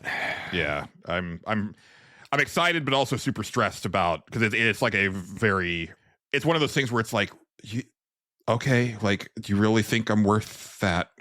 Okay, I don't know. I don't know if I feel that way, but I'm glad you do. Start feeling that way, Julian. Go in there like you're worth more than that, even. Right? You are. Yeah. You tell them. That's right. Like I said, I'm kind of planning on focusing on Like a Dragon Pirate Yakuza when that comes in next week. Yeah. And I did play Avowed for a little bit, but the reason, because, I was sitting at home basically like most of yesterday and then all of today. Mm-hmm. But what I ended up actually focusing on was more of Persona 3 Reload, because I'm getting close to the end. I'm now almost done with December, and the game ends in January. So I'm closing in on the ending. And I was going to wait until I finish it, but well, one, it's really kind of all I got up to. I played a couple hours of Trails in the Sky on my Steam Deck. I liked having my Steam Deck with me while I was, out, but I didn't get a lot of stuff done. And so there's not much to say yet, other than I really appreciate the world building of that series, and going from Trails of Cold Steel 1, which is like a fully polygonal one, to the first game in this series, which is like fully 2D. Right. It's still really cool to see how cohesive the design of everything is. Right. Like they feel like they are in the same exact world. That's always good. Yeah. Yeah, it's kind and well, actually, so I did want to talk about this briefly, which is I'm curious, and see, this will never happen with Square Enix because, as I've said previously, they've put too many points into the graphics area of video game design to go back at this point. But sometimes I would imagine you gotta have like take a look at Ryuga Gotoku Studios and Falcom, because these are two studios that are producing like games on an annual basis, if not multiple games in a year, that are coming out with a very set budget, but like they know what the target is. Yeah. And they not only do they hit those targets, but more often than not, they actually do better than those initial targets because they keep the expectations at a certain spot and they budget accordingly. And, you know, as the games come out, like there's more and more people that kind of get clued into them and you know, glom on. Especially, I mean, definitely the Like a Dragon series way more than the Trails or Ys games. Right. But with that Trails of the Sky remake coming out late this year, I could see that being their Yakuza 0 that is like the big jumping on point for a whole new group of fans. Right. And it's just like such a night and day development mentality. And I also wonder, like, you know, Team Zero, if they kind of are going to start to look at that, because I remember it was like a good 10 years between Persona 4 and 5. Because I remember when Catherine came out, I was writing for 1UP. I was blogging at 1UP. Yeah. And I did a review for Catherine where I talked about it being a way for the Persona team to cut their teeth on quote unquote next gen hardware. Yeah, yeah.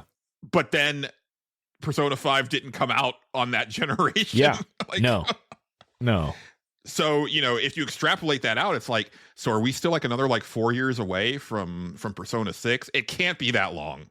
But I would love to know how long Metaphor took them. Yeah, that's that's the question right there, is how long that game took to develop. Because they are long games. They're long games, but you know, as far as assets and you know, graphics, they're not, they ain't Final Fantasy games. They're nothing mind blowing. They keep it in the ballpark. They look good, but they have a style to them. Even Metaphor looks like it was made by the people that made the Persona games. You know what I mean? Yeah. And honestly, I think Persona 3 Reload looks better than Metaphor does. I wouldn't doubt it. Yeah. Yeah, it's hard to say how long they were working on that, and it's tough, you know. It's tough to say how long they were working on these things. I almost guarantee that has been there's been at least some sort of nudge from Sega or something, you know, the larger publisher at their going hey, what if you did this? Because they've said they had come out and said that they wanted to have kind of almost alternating between RGG games and Atlas games, Persona games, like a Dragon and Persona, kind of, they understand that those are kind of their heavy hitters now. Oh yeah. And you know, clearly, especially with Like a Dragon, it's people do not mind that they're coming out generally every year, right? No, somehow they get you excited for it. They have a new take on something, like the pirate thing. I was like, okay, yeah, no, that sounds great. Let's do that. I'm super excited for that. Me too. But yeah, it feels like that has to be the nudge, right? They've said something about they wanted to come out every year or something like that, or at least have something, because I could see them doing another Persona 5 spin-off, although I think I do feel Persona 5 is getting it's in danger of getting played out in a Final Fantasy 7 way. They've never done a Persona 4 Strikers or anything like that, that type of thing. There's room. I know you and I would like to see a Persona 1 and 2 remake. That'd be cool. Yeah, that might be some work though. I don't know, and I don't. You know, who knows how good those games are? Even I've never even touched them. I played the first one a bit, and I don't think that I touched the second one. But I think it's one of those things where it's on one hand, if you want to like bring it up to the level of 3, 4, and 5, as far as like having the social links, that's some work. But the actual games themselves are probably shorter than I can see that more modern ones. So it might even out. It might end up being about the same work that Persona 3 Reload was. I wonder if they could ever pull off the crazy thing of trying to get the Shin Megami Tensei series more popular than it is. It's getting there. I feel that last one like kind of broke containment in a way that I wasn't expecting it to, where I definitely saw more people talking about it than I expected. I'm kind of scared to touch those games because they seem like way more hardcore than, you know, the Persona stuff. Yeah. They're very similar and they're based in the same, you know, universe and all that, but at least I think but so. The SMT games are just meaner. Yes. Yeah. Significant. It seems that way. That's always been the impression I've gotten. I mean, the Persona ones are mean enough sometimes. So, yeah. So it's hard to say. I wonder if they'll ever go like and try to really make a run at Shin Megami Tensei, or maybe they just consider it like, yeah, we'll make those on occasion, but they're a little niche and like these are kind of our home runs over here. Tough to say. Yeah. But they got stuff they can do, and they got, you know, they can always if they got different ideas, they can go with that too. You know, hard to say. Yeah, and you know now they've got Metaphor, which That's what I think people yeah. would love to see a sequel. I'd like to see them do something like Catherine again, not necessarily a Catherine sequel, but something weird and different that's just kind of like That'd out be there. neat. Yeah. So yeah, I've been focusing on Persona 3. And I think I am now confident. I feel strongly enough, and I don't feel this is going to change at this point. Yeah. I feel fairly strongly that Persona 3's cast is one of my least favorite RPG casts that I've encountered. Yeah, okay. And it's so I talked about this before, like last year on the show, where I had mentioned that like a lot of the characters like feel like way too mature. And yeah, I want to expand on that because I love high school settings in media. I like teenage superheroes in like Marvel and DC. Sure. You know, I like high school dramas. I like you know, high school anime. Sure. It's just always like one of my favorite things.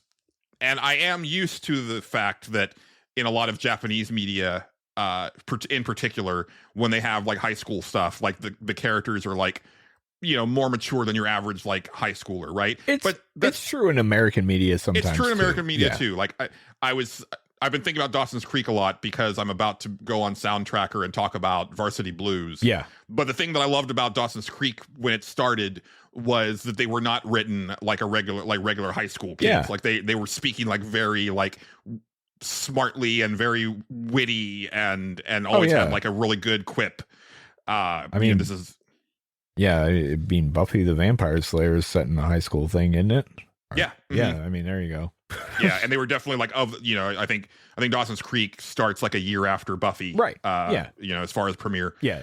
But I'm about to turn 45 in a couple weeks. And I feel less mature than the entire goddamn cast of this game. And it's super annoying. Yeah. And it's kind of funny how I kind of came across this. So I have to do a little bit of personal backstory. Yeah. So as I've said, raised Jehovah's Witness from when I was a baby. Yeah. One thing the Jehovah's Witnesses have is a district convention every summer. Okay.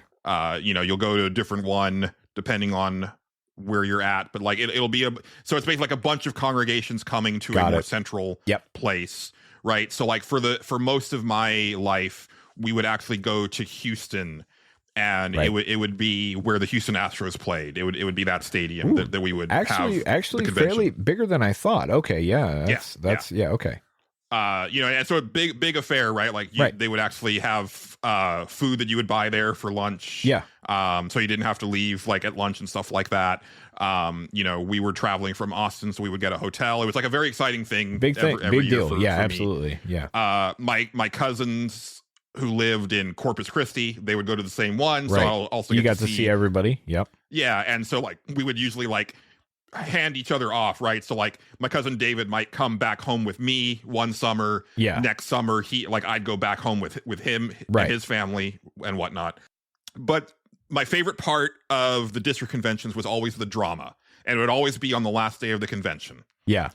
There were two flavors of drama, Justin. Okay. All right. My favorite was the one that was actually taking a story from the Bible and doing it as a play. So you had like the costumes, you know, like they had sets. And so, you know, it would usually have a framing of like people in current day kind of, you know, having a problem and then referring to the Bible. And then like they would do the scene transition. And then here was the story that they're talking about. So just so everybody knows, I thought Julian was talking about a different kind of drama. Like I thought like somebody like burnt the toast or something. And I was like, oh shit. No. Like, these are plays. Okay. Plays. Got it. Yeah. Understood. and you know, music, like very cool production. Yeah. Right. Gotcha. Okay. Those were the ones that I loved. The ones I did not love were the ones that didn't have the costumes, and it was just modern day people dealing with a problem and going to the Bible. Oh yeah. And the reason that I didn't like those, besides being boring as hell, is that the people in the dramas never talked like regular people. No, I know.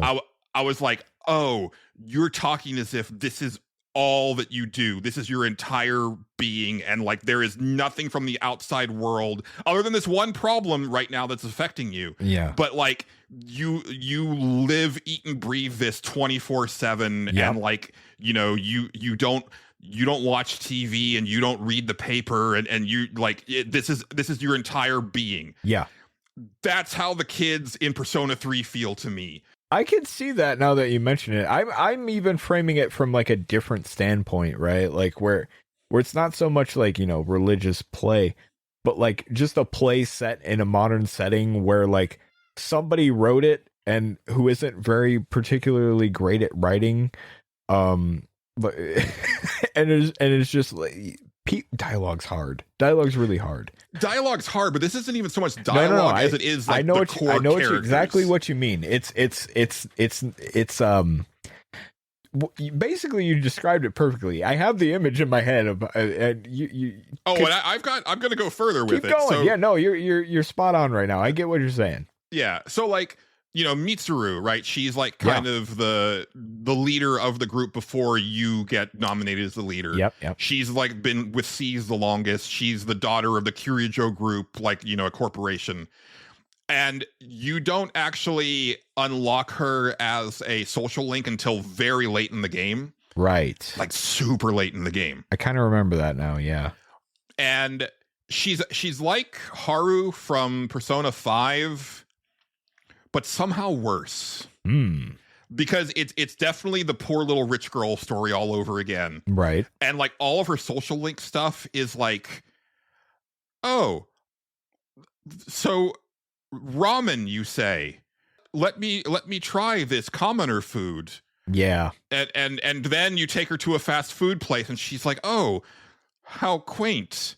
You do this, and it's just like, oh my fucking god, dude. Like even if you're like a super rich person and you haven't dealt with this stuff personally, you at least have context. It's the trope to like its max degree, because when they wrote the character, that's all they thought of. Like it was just that. That's it's extremely one dimensional. I get And even as you get deeper into because I have now maxed out her social link, and even as you get deeper into it, it's just like my eyes rolling into the back of my head, and I'm just like, this is so insufferable. It was the first of its kind. That's just what they went with, I guess, you know. I guess. Yeah. And then you know, and so then Akihiko, right, the boxer, right? Like, you know, his thing is like, all I do is train and I like meal prep and I box, and that is my personality. That's all I have. That's pretty much it. Yeah. And then you get Ken, you know, the elementary school kid,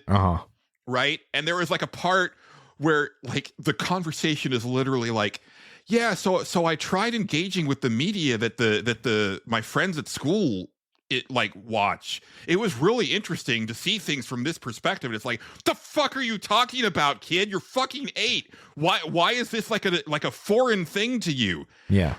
And then you hang out with him, Justin, and the thing that he wants to do when he hangs out with you is brew fucking coffee. Well, I mean, and he talks to you about coffee the way that Sojiro talks to you about coffee in Persona 5, except Sojiro is a 50-year-old man who owns a coffee shop. that is a little weird, isn't it? Yeah. Just a bit. I almost kind of respect how dumb and quirky that is, though. I almost have a respect for that because that's sort of out of left field. There's a respect level I have for how stupid that is. I'm not gonna lie, but the rest of it, no, you're right. I get it.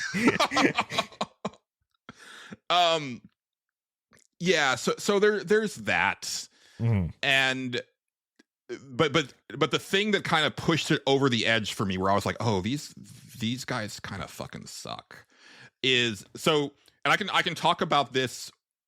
There's like minor spoilers, but I can talk about this vague enough to where I don't think it's going to spoil things for anybody.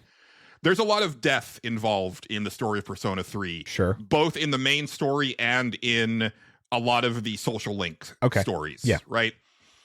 There's a part in the game where a character loses someone that's special to them. Okay. And basically they lock themselves in their room for a week straight and nobody checks on them. Not only does nobody check on them, but they don't notice that they have not left their room. Oh. The only way that they know that is because the person was supposed to go on this kind of like career experience thing that all the students do. It's like an internship thing. And another student comes up to you and says, hey, have you seen so-and-so? Because they didn't show up for their internship. And you're like, no, I haven't seen them. And it's like, why the fuck not? Yeah. But the thing here is, though, is that I have to be careful because I really wish that I knew somebody that is either Japanese or lives in Japan, because I do feel that there is a cultural difference between the way Japan deals with death and the way Americans deal with death. Because I've seen this in a lot of anime and video games where it's very much okay, you get one day to be sad, and then you better move the fuck on. Right. And if you haven't, we're going to call you out for whining about it. Right. Because I've seen that a lot. And and you'll even have the character themselves, the person that's grieving, being like, well, I can't stay forever like focusing on this. And it's been like 2 days. Yeah. And it's like, really got to move on. And it's like, do you now? Because it's about to be 10 years since my mom died. Yeah. And I'm still fucked up about it. So, but again, that could very much be a cultural thing. But Very there's well something could be. about the way it was written here where I was like, none of you decided to check in on Especially when a prevailing theme is we put guns to our head and shoot ourselves to get our alternate personalities out. Hadn't thought about that, but that's a good point. I'm just saying, hey, maybe we should check on that person that had a thing happen to them, Yeah. Yeah, it's a little weird. So that kind of really kind of sent it over the edge for me. And really, and this is funny because based on some discussion in our Discord today, this is where I'm going to lose a lot of people. The times that I like the characters the most have been during the 2 vacations that you go on. So in the summer you go to a beach, and there's like a side story where it's just like you and the guys just trying to go pick up girls. Yeah. And they've never tried to pick up girls before, and they're fucking terrible at it, and they're trying everything that they can possibly do. They're trying to be suave, that doesn't work. They're trying to be sophisticated, that doesn't work. Yeah. They try to be funny, that doesn't work. And it's just like a constant failure. And it's very funny, and it's also like, yeah, these are like some dumb teenage boys who are like 40 and they're on a trip for the first time, and there's pretty girls in bikinis. Yeah. That makes sense out to me. It humanized them in a way that they had not been before then. Yeah. And then in the winter, you go to Kyoto for a few days. Okay. And on the last night of the trip, you decide to check out the hot springs that's in your hotel. And it's all the guys, and they're like, oh, it switches from guys to girls at a certain point, right? And they're like, yeah. And they're like, so if we stayed here, we might see something. They're like, well, yeah, but we don't and they're kind of joking around of like, oh, it'd be really funny if we hung around too long. And they're it's almost like they're playing chicken with each other. Yeah. But then they actually end up waiting too long because they were, like just shooting the shit. And so all the girls come in. And so then it becomes like this stealth mission of them trying to like get out without being seen because the girls are going to think that they were peeping. Right. And then you get caught at the very end and they all beat the crap out of the guys. And it's very funny and very teenage boy hijinks. And it's not even that they were like trying to see anything. It's like, oh shit, they're going to get the wrong idea. We need to get out of here. And then they get the wrong idea. But those are the only 2 times where like the characters feel like their age. Right. Okay. Yeah, for sure. But yeah, man. I'm going to be glad to be done with this one. I'm surprised you're even going to finish it, Julian. Yeah. No, I mean, I'm this far in, and also like it's, when you hit 100 hours in a game, sometimes it becomes a point of pride. Yeah, you just gotta. Yeah, I hear you. I hear you. But also, I want to see how it ends. And there's certain social links that I want to see their conclusions to. Sure. There's actually one that was actually like really, really sad. And I'm curious about that. And I kind of want to see if the story ends up going anywhere by the very end, because you may kill God. Who knows? Well, I'm going to. Yeah. But, like they basically already laid that part out. Oh, okay.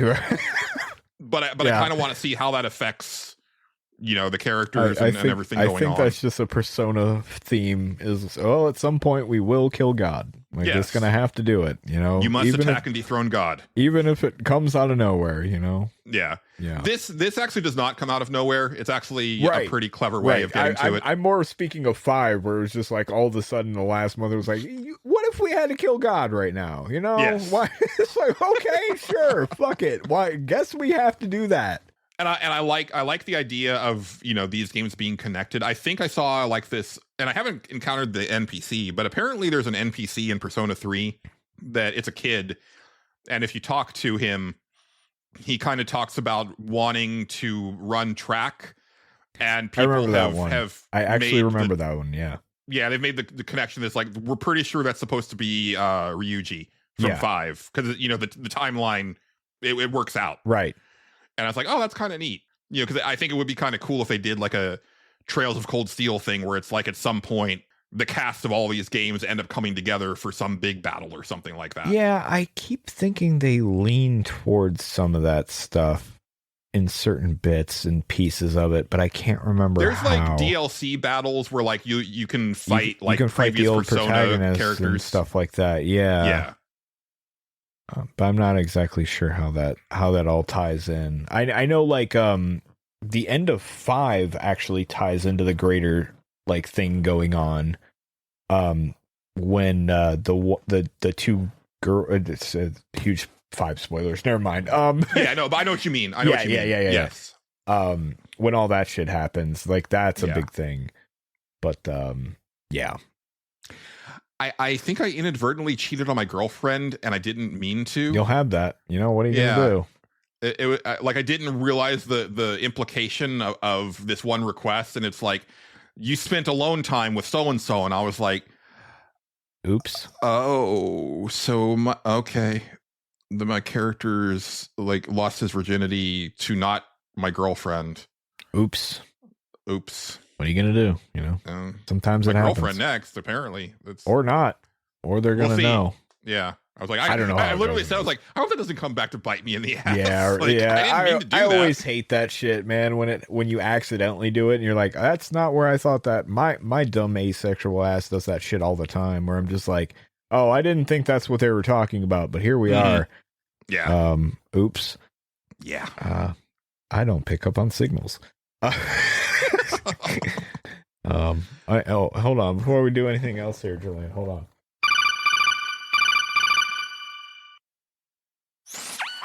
Julian. Yeah. What's up? It's Skazder Day. I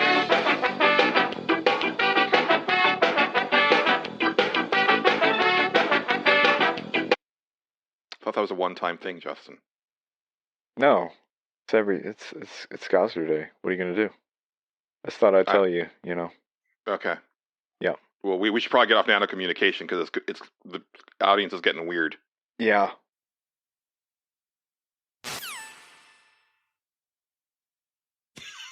Hi. Nothing happened. Yeah, no, we're good. Just kind of, zoned out there for a bit. Yeah, it was just, I just had to tell Julian something. Yeah. I got one last little thing, and it's more of just like a quick like Berserk update, because I've been continuing to read them. Yeah. I'm actually a little annoyed that I left volume 6 in my bag, because now I can't.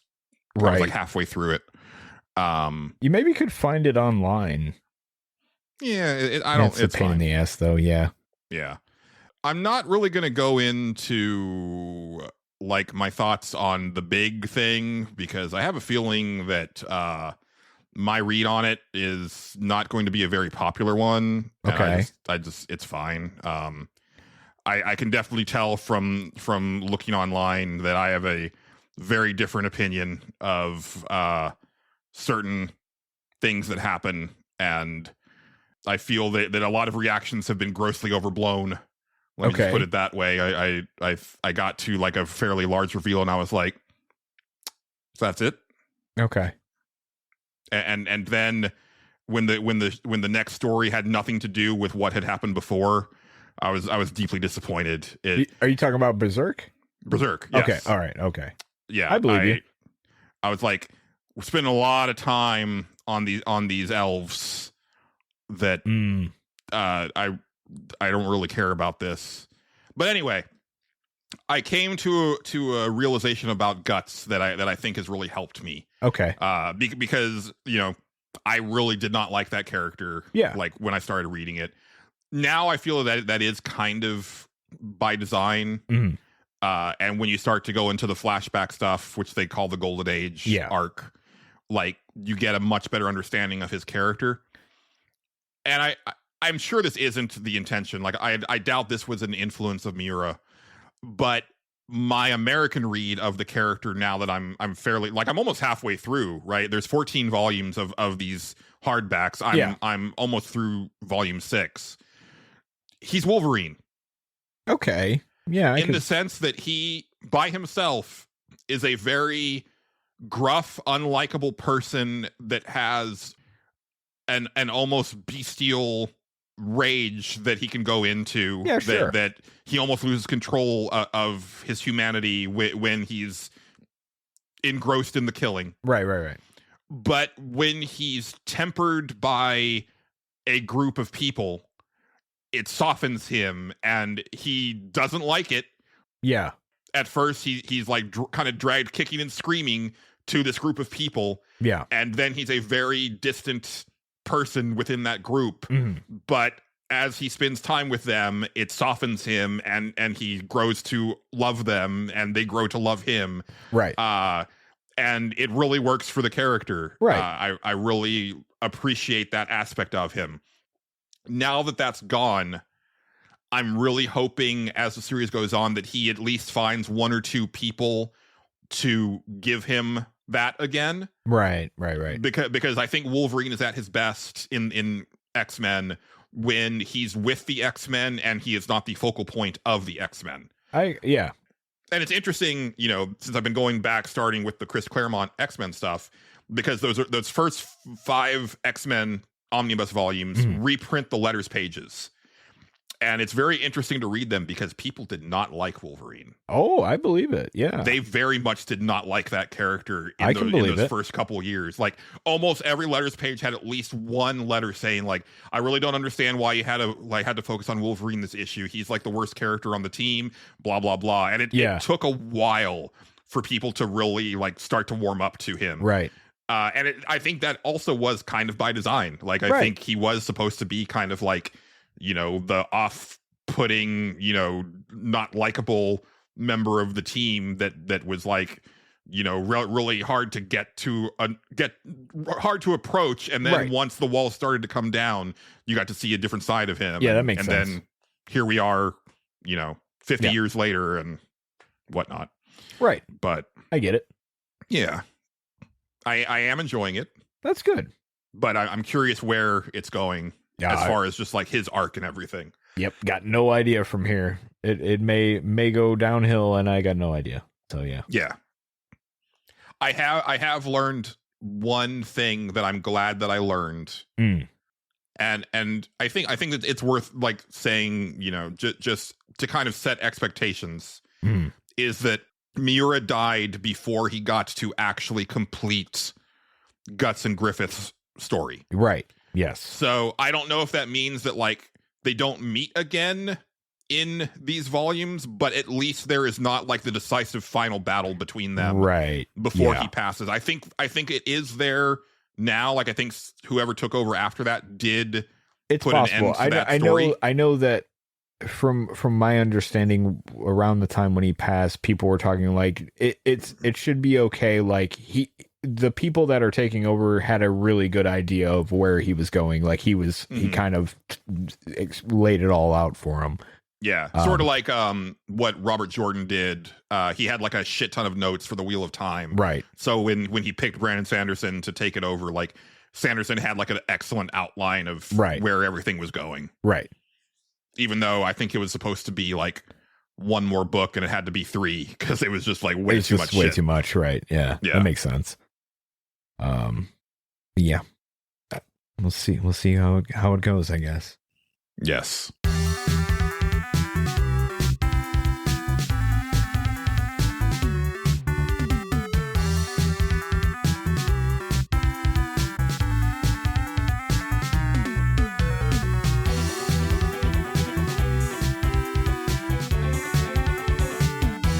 Well, before we get out of here, Justin, I thought we would take some time to catch up on some comments, questions, and concerns. Why not? Or a little CQC, if you don't mind.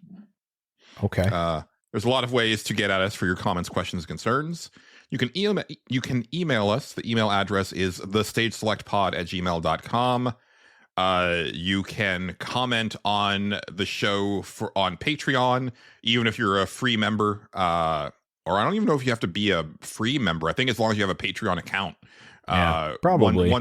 Once the show is unlocked from behind the paywall, which I do on Wednesdays, you should be able to just comment there. You can also comment on YouTube. I forget to mention that, but you know we do have the show go to YouTube. So if you're on YouTube, you can comment there.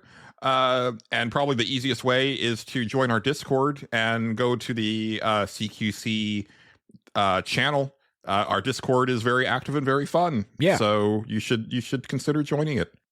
We'll kick things off with, we only have Discord right now. So we'll start with this one from Matt, who says, have you ever gotten one of those meat sticks that hang at the cash wrap at a gas station?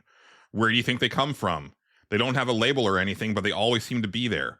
Also, how long do you think they have been there? And what's the restock on that like? I don't know if I fully know what they're talking about, so I'm going to say like a jerky stick, except I don't know if I might be just going to different gas stations than you, Matt, because like I don't know that I can think of like nondescript meat sticks just like by the register, like jerky is one of my favorite snacks to get on a road trip, but I just go to the jerky aisle and I get it's like the 2 teriyaki, it's like 2 little teriyaki strips. Sure. Yeah. From, is it Jack's? I think is one of them. Yeah, Jack's, Jack Links or whatever the hell it is. Jack Links, yeah.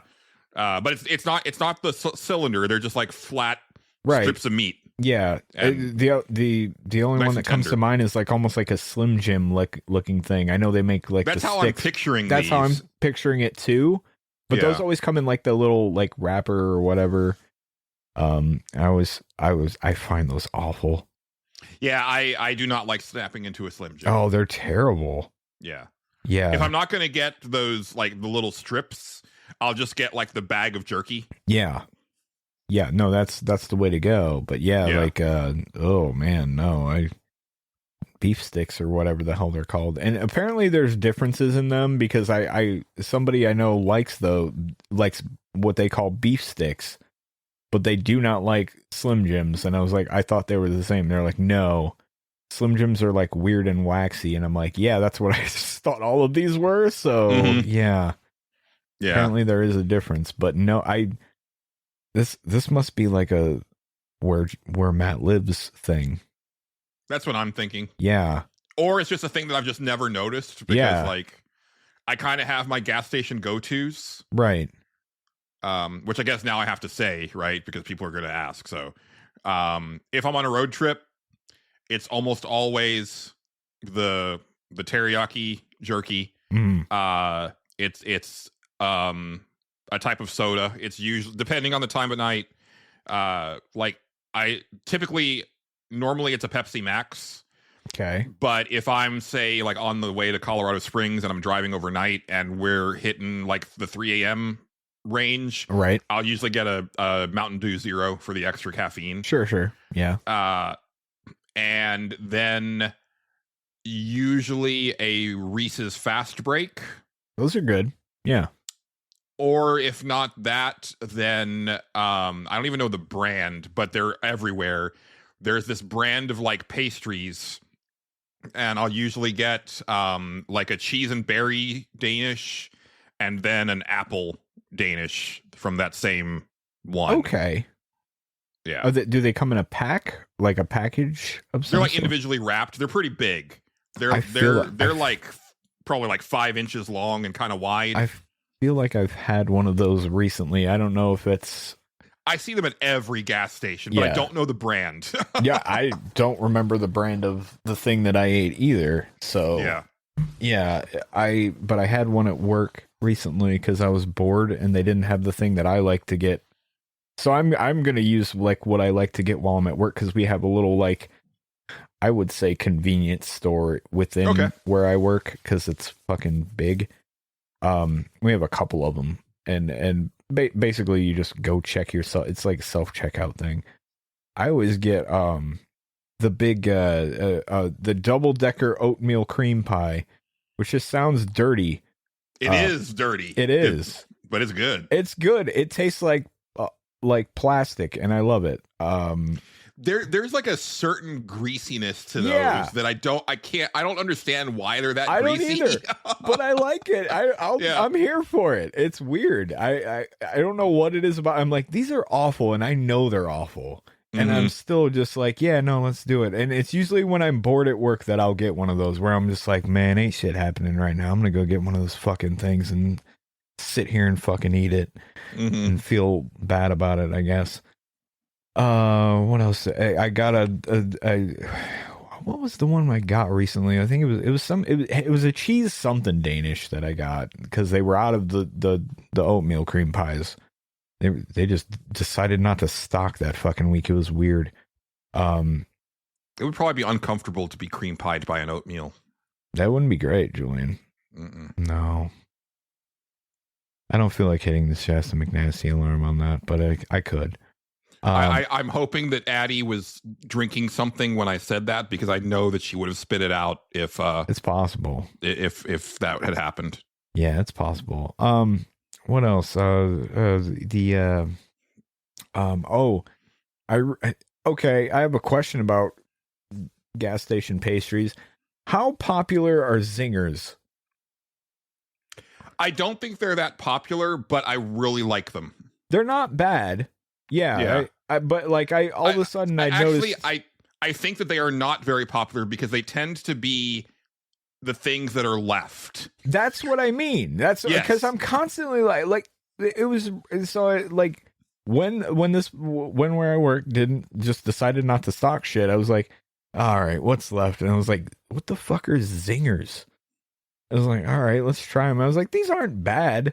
But like, I've always seen them. They're in like vending machines where I'm like, nobody gets these. They're just here.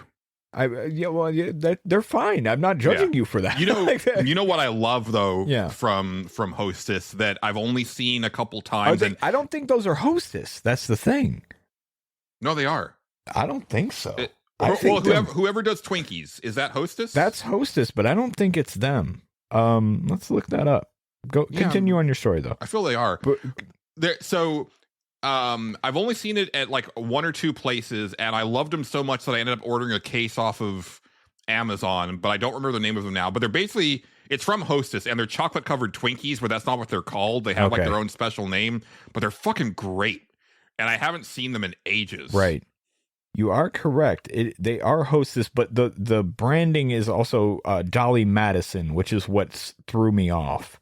Oh, I've never heard of that. Yeah, it's weird. Hostess and Dolly Madison make Zinger snack cakes. Hostess Brands owns both brands. Isn't that the website if you want to cheat on your spouse? It sounds like Ashley Madison. Yes, absolutely. Yeah. 100%. And there are two different kinds. It's her sister. There's actually more kinds of Zingers than I fucking thought there were. There's vanilla, which is the one I had. There's Devil's Chocolate. Yeah, Devil's Food. The pink one. Raspberry. I'm gonna guess there's even more than that. But yeah, Those are the only 3 I've seen. Yeah, well, we could go to ice, vanilla, raspberry. Let's see. Let's look at all the images for Zingers here. Let's just see. Yes, let's. Why not? What are we doing? Sea salt caramel Zinger? Ooh. Oh, I haven't seen that. I haven't seen that either. It looks spiffy though. Okay, there may not be that. This is like 4. Okay, well that's fine. Yeah, I had the vanilla ones. They were okay. Yeah. But yeah, I was wondering of the popularity of Zingers. It was. Do you have any like weird ways that you eat certain junk food? Like a very specific way of eating? Oh, like I only eat this part of it first or anything like that? Not really that I can think of. I've got a bunch. Yeah. Yeah, none that come to mind personally. I may be very normal when it comes to eating this stuff. Unless you give me an example, and then maybe I'll have something. So Kit Kats and Twix, because when I was little, my mom and I had a tradition where when The Wizard of Oz would come on TV, she would go to the store and get us Kit Kats, Twix, and Coke. Okay, and it's a wonder how I became diabetic. Yeah, that makes sense. And so, because it started when I was a really little kid, I developed like different, very specific ways of eating Kit Kats and Twix. Okay. So on a Kit Kat, I break off one wafer, I nibble the chocolate off of each end, and then the sides, and then I eat each layer individually down. That's no, I don't do anything like that. Yeah. Twix is similar, where I eat the caramel all off the top. I did that when I was a kid. I did that when I was a kid, and then at a certain point, I was like, it's just better if you just eat them both together. I've gotten to the point where I will eat one of the Twix normal, but I still have to do it for at least one of them. No, that makes sense. Tradition and all. I get it. Zingers, I eat the frosting off of the top. Yeah, and then I eat the actual cake. The only weird thing I can think of that I guess isn't too weird is I will, if I eat Cooler Ranch Doritos, I will inspect every chip to see which side has the most spices on it and put that side tongue first. Me too. Yeah, you have to do it. It's the only way. Yeah. God, I love that those last couple chips at the bottom that have just been soaked in every spices once in of a their while, brethren. On the Cooler Ranch Doritos, you hit the fucking jackpot and you're just like, holy shit, somebody fucked up, but their fuck up is my gain. This is great. They should put extra, they should sell that. They should sell extra spiced Doritos. I'd be so in. Yeah. I would never eat another. Well, no, I'd eat probably other chips. I like salt and vinegar chips. They're good. I'm fucking dying for them to release all dressed chips in the States. God damn it. Well, all right, you know what? I'm actually on board with the whole making Canada the next state. Let's go ahead and get that done. Yeah, you know what? If it brings us all dressed chips, then that maybe that's why he's trying to do it. Julian, is because he had one. He's like, God damn it, we got to get these chips. Yeah. We got to get these chips. If only I was wealthy enough to import them on a regular basis. Yeah, I know, right? I know. All right. Okay, moving on with Xavier, who says, okay, setting a scenario. Aliens have come to Earth. Oh, boy. We are in a tense negotiation with them. They're asking us to justify them not just farming us as cattle or blowing us up. Whether or not we can resist or they are powerful enough to do so is unknown. All interactions thus far have been peaceful. The world governments have recruited the hosts of the world-renowned stage select variety show to send them 1 to 2 pieces of art, probably video games, to show them that humanity deserves to continue to exist. What do you send these aliens to play? Any console, any genre. So I have to send a video game to aliens for them not to murder us all. Yeah, for them to see that like we have value and are worth like surviving. Oh no! See, Xavier forgets how cynical I am right Yeah. now because I'm like, nah, we had a good run. not great Yeah. run actually. Go ahead, fire the space laser. Yeah, you might as well. Well, they won't want to do that because there's resources here. You might as well take those. You know, just bleed the planet dry. It'll be okay. And then move. You know, take it back to yours because yours is going. You know, probably better. We can only assume. Okay, all right. I guess we'll see. It's a what if scenario though. Yes. Okay. So doesn't have to be one. It can be a couple. Oh my God, that humanity deserves to exist. Yeah. Oh God, I don't know. No, anything coming to mind for you, Julian? Because this is tough. This is a tough question, actually. This is kind of a weird one. Yeah. Because I haven't even played it, but I keep thinking of Dreams You sure? as like just like kind of the boundless creativity. Sure. Like Yeah. because I don't want to send them like something with a lot of violence, but that like cuts out like a shit ton. Yeah. You know what I mean? Send him being a dick. Yeah. It's a nice story, and there's porn there. There you go. Send them weird porn games. They'll be like, all right, this is weird. We'll weird the aliens out that way, Right. and it'll be fine. Man, I don't know. Send them something that has like because there's certain porn games that tick off every box. Yeah. So it's like you're bound to find something You're in bound there to that does find it for something, right? Yeah. you. Yeah. I think also maybe Buster Groove, Okay. like just something music based. Music based might be a good way to go. Yeah. I don't know. I does it have to be like very artsy? Because I almost thought Not Disco necessarily. Elysium, but I was like, no, that kind of goes the opposite direction. Because I don't know. Then again, Well, it's and you kinda- got to. I think you also have to factor in like an inability to understand the language. Right. No, Right, okay, so- that's true. I didn't think about it. So we're not going. So writing, not a. Send them never. They'll just sit there like, what the fuck is going on here? and they'll be very intrigued by it. Maybe. I don't know. That's a tough question. That's a really tough question because you're trying. Yeah, music is a good one. Yeah. I actually think maybe Tears of the Kingdom simply That because could of be a like the good one. engineering in there, right? That like, could be a good one. Yeah. I think a lot of Nintendo games are probably a pretty good bet. Actually, yeah. Because there's not a lot of send them Pikmin. Yeah. Why not? I don't know.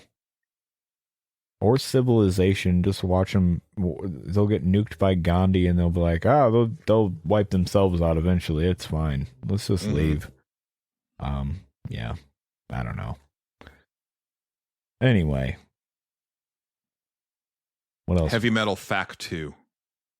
What's that? Oh, wait, no, that's a movie. Never mind. That's not a game. Okay. It was Heavy Metal 2000 was the Dreamcast game. I was going to say, there's been a couple of heavy metal games. Yeah, that's the one that I remember. That was Yeah. like the weird like multiplayer arena shooter Oh, that might be With- the one I'm thinking of. I with thought Julie Strain on the cover. yeah, that might be the one I'm thinking of.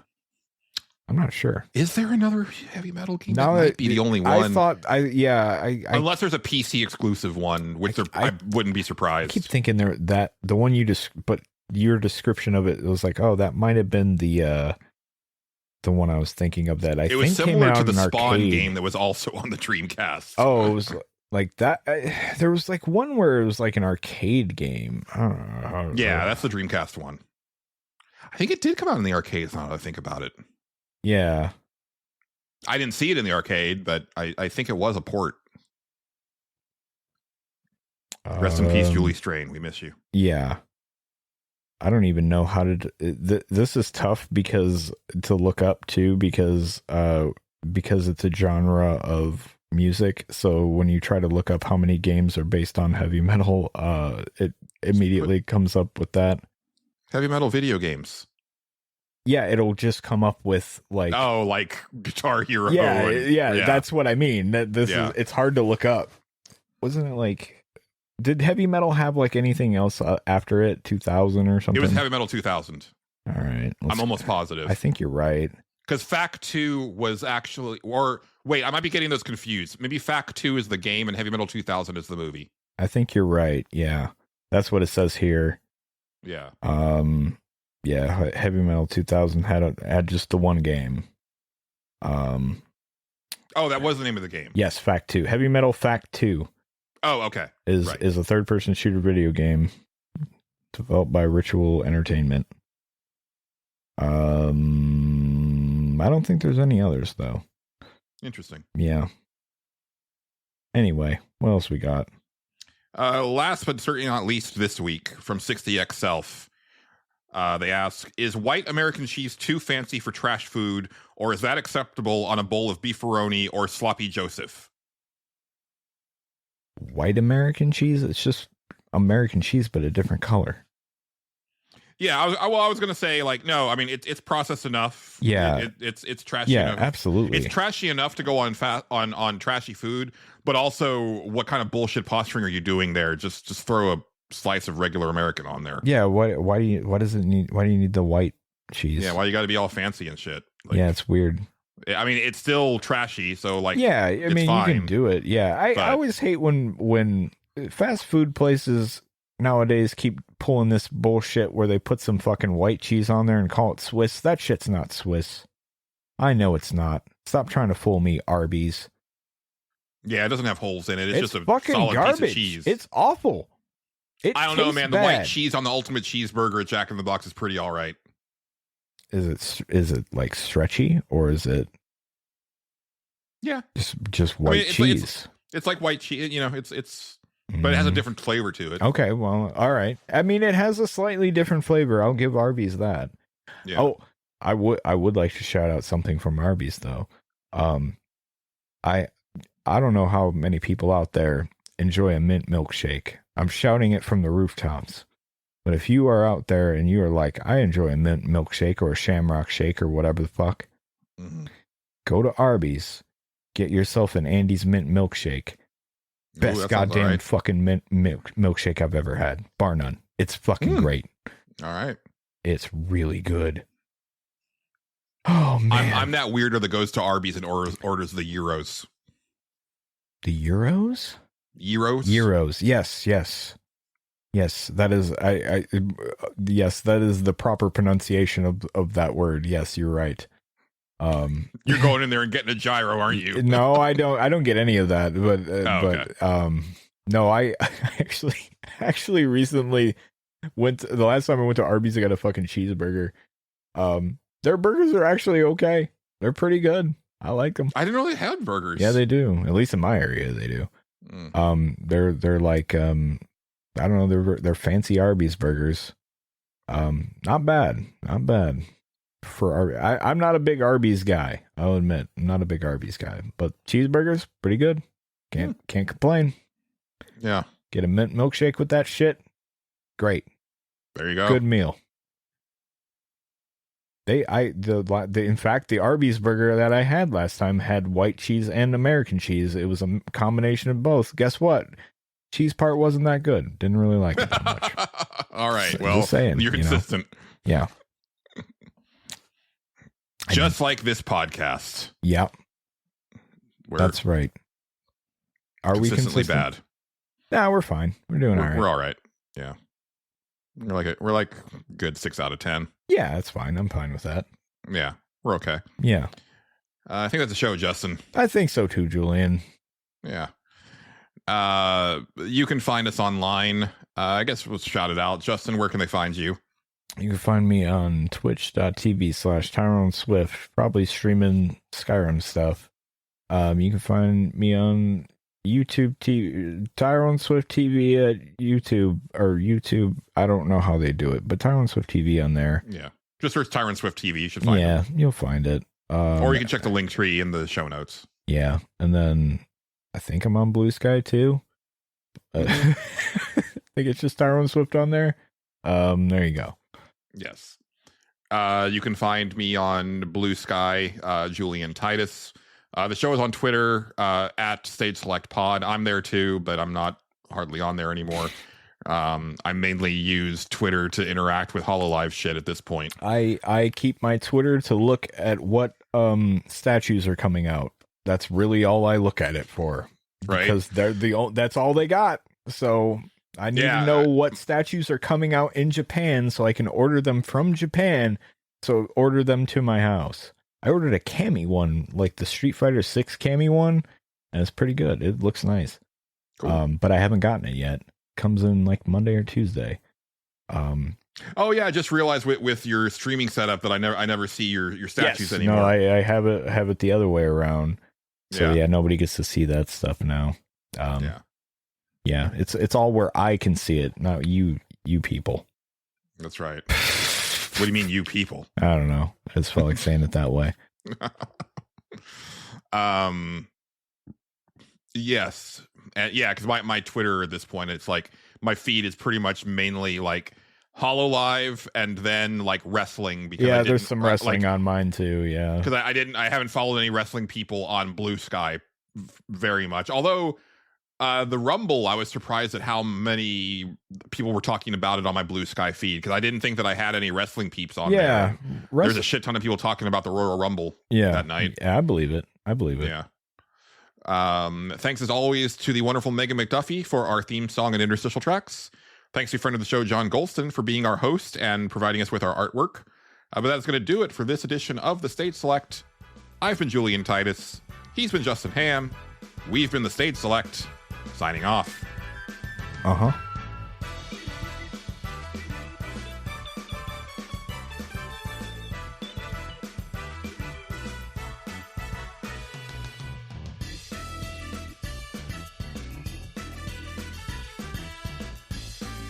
The Stage Select is copyrighted and owned by Space Monkey Mafia Productions, specializing in independent podcasting. Please consider sharing the show with your friends and support us by joining our Patreon or donating to our coffee.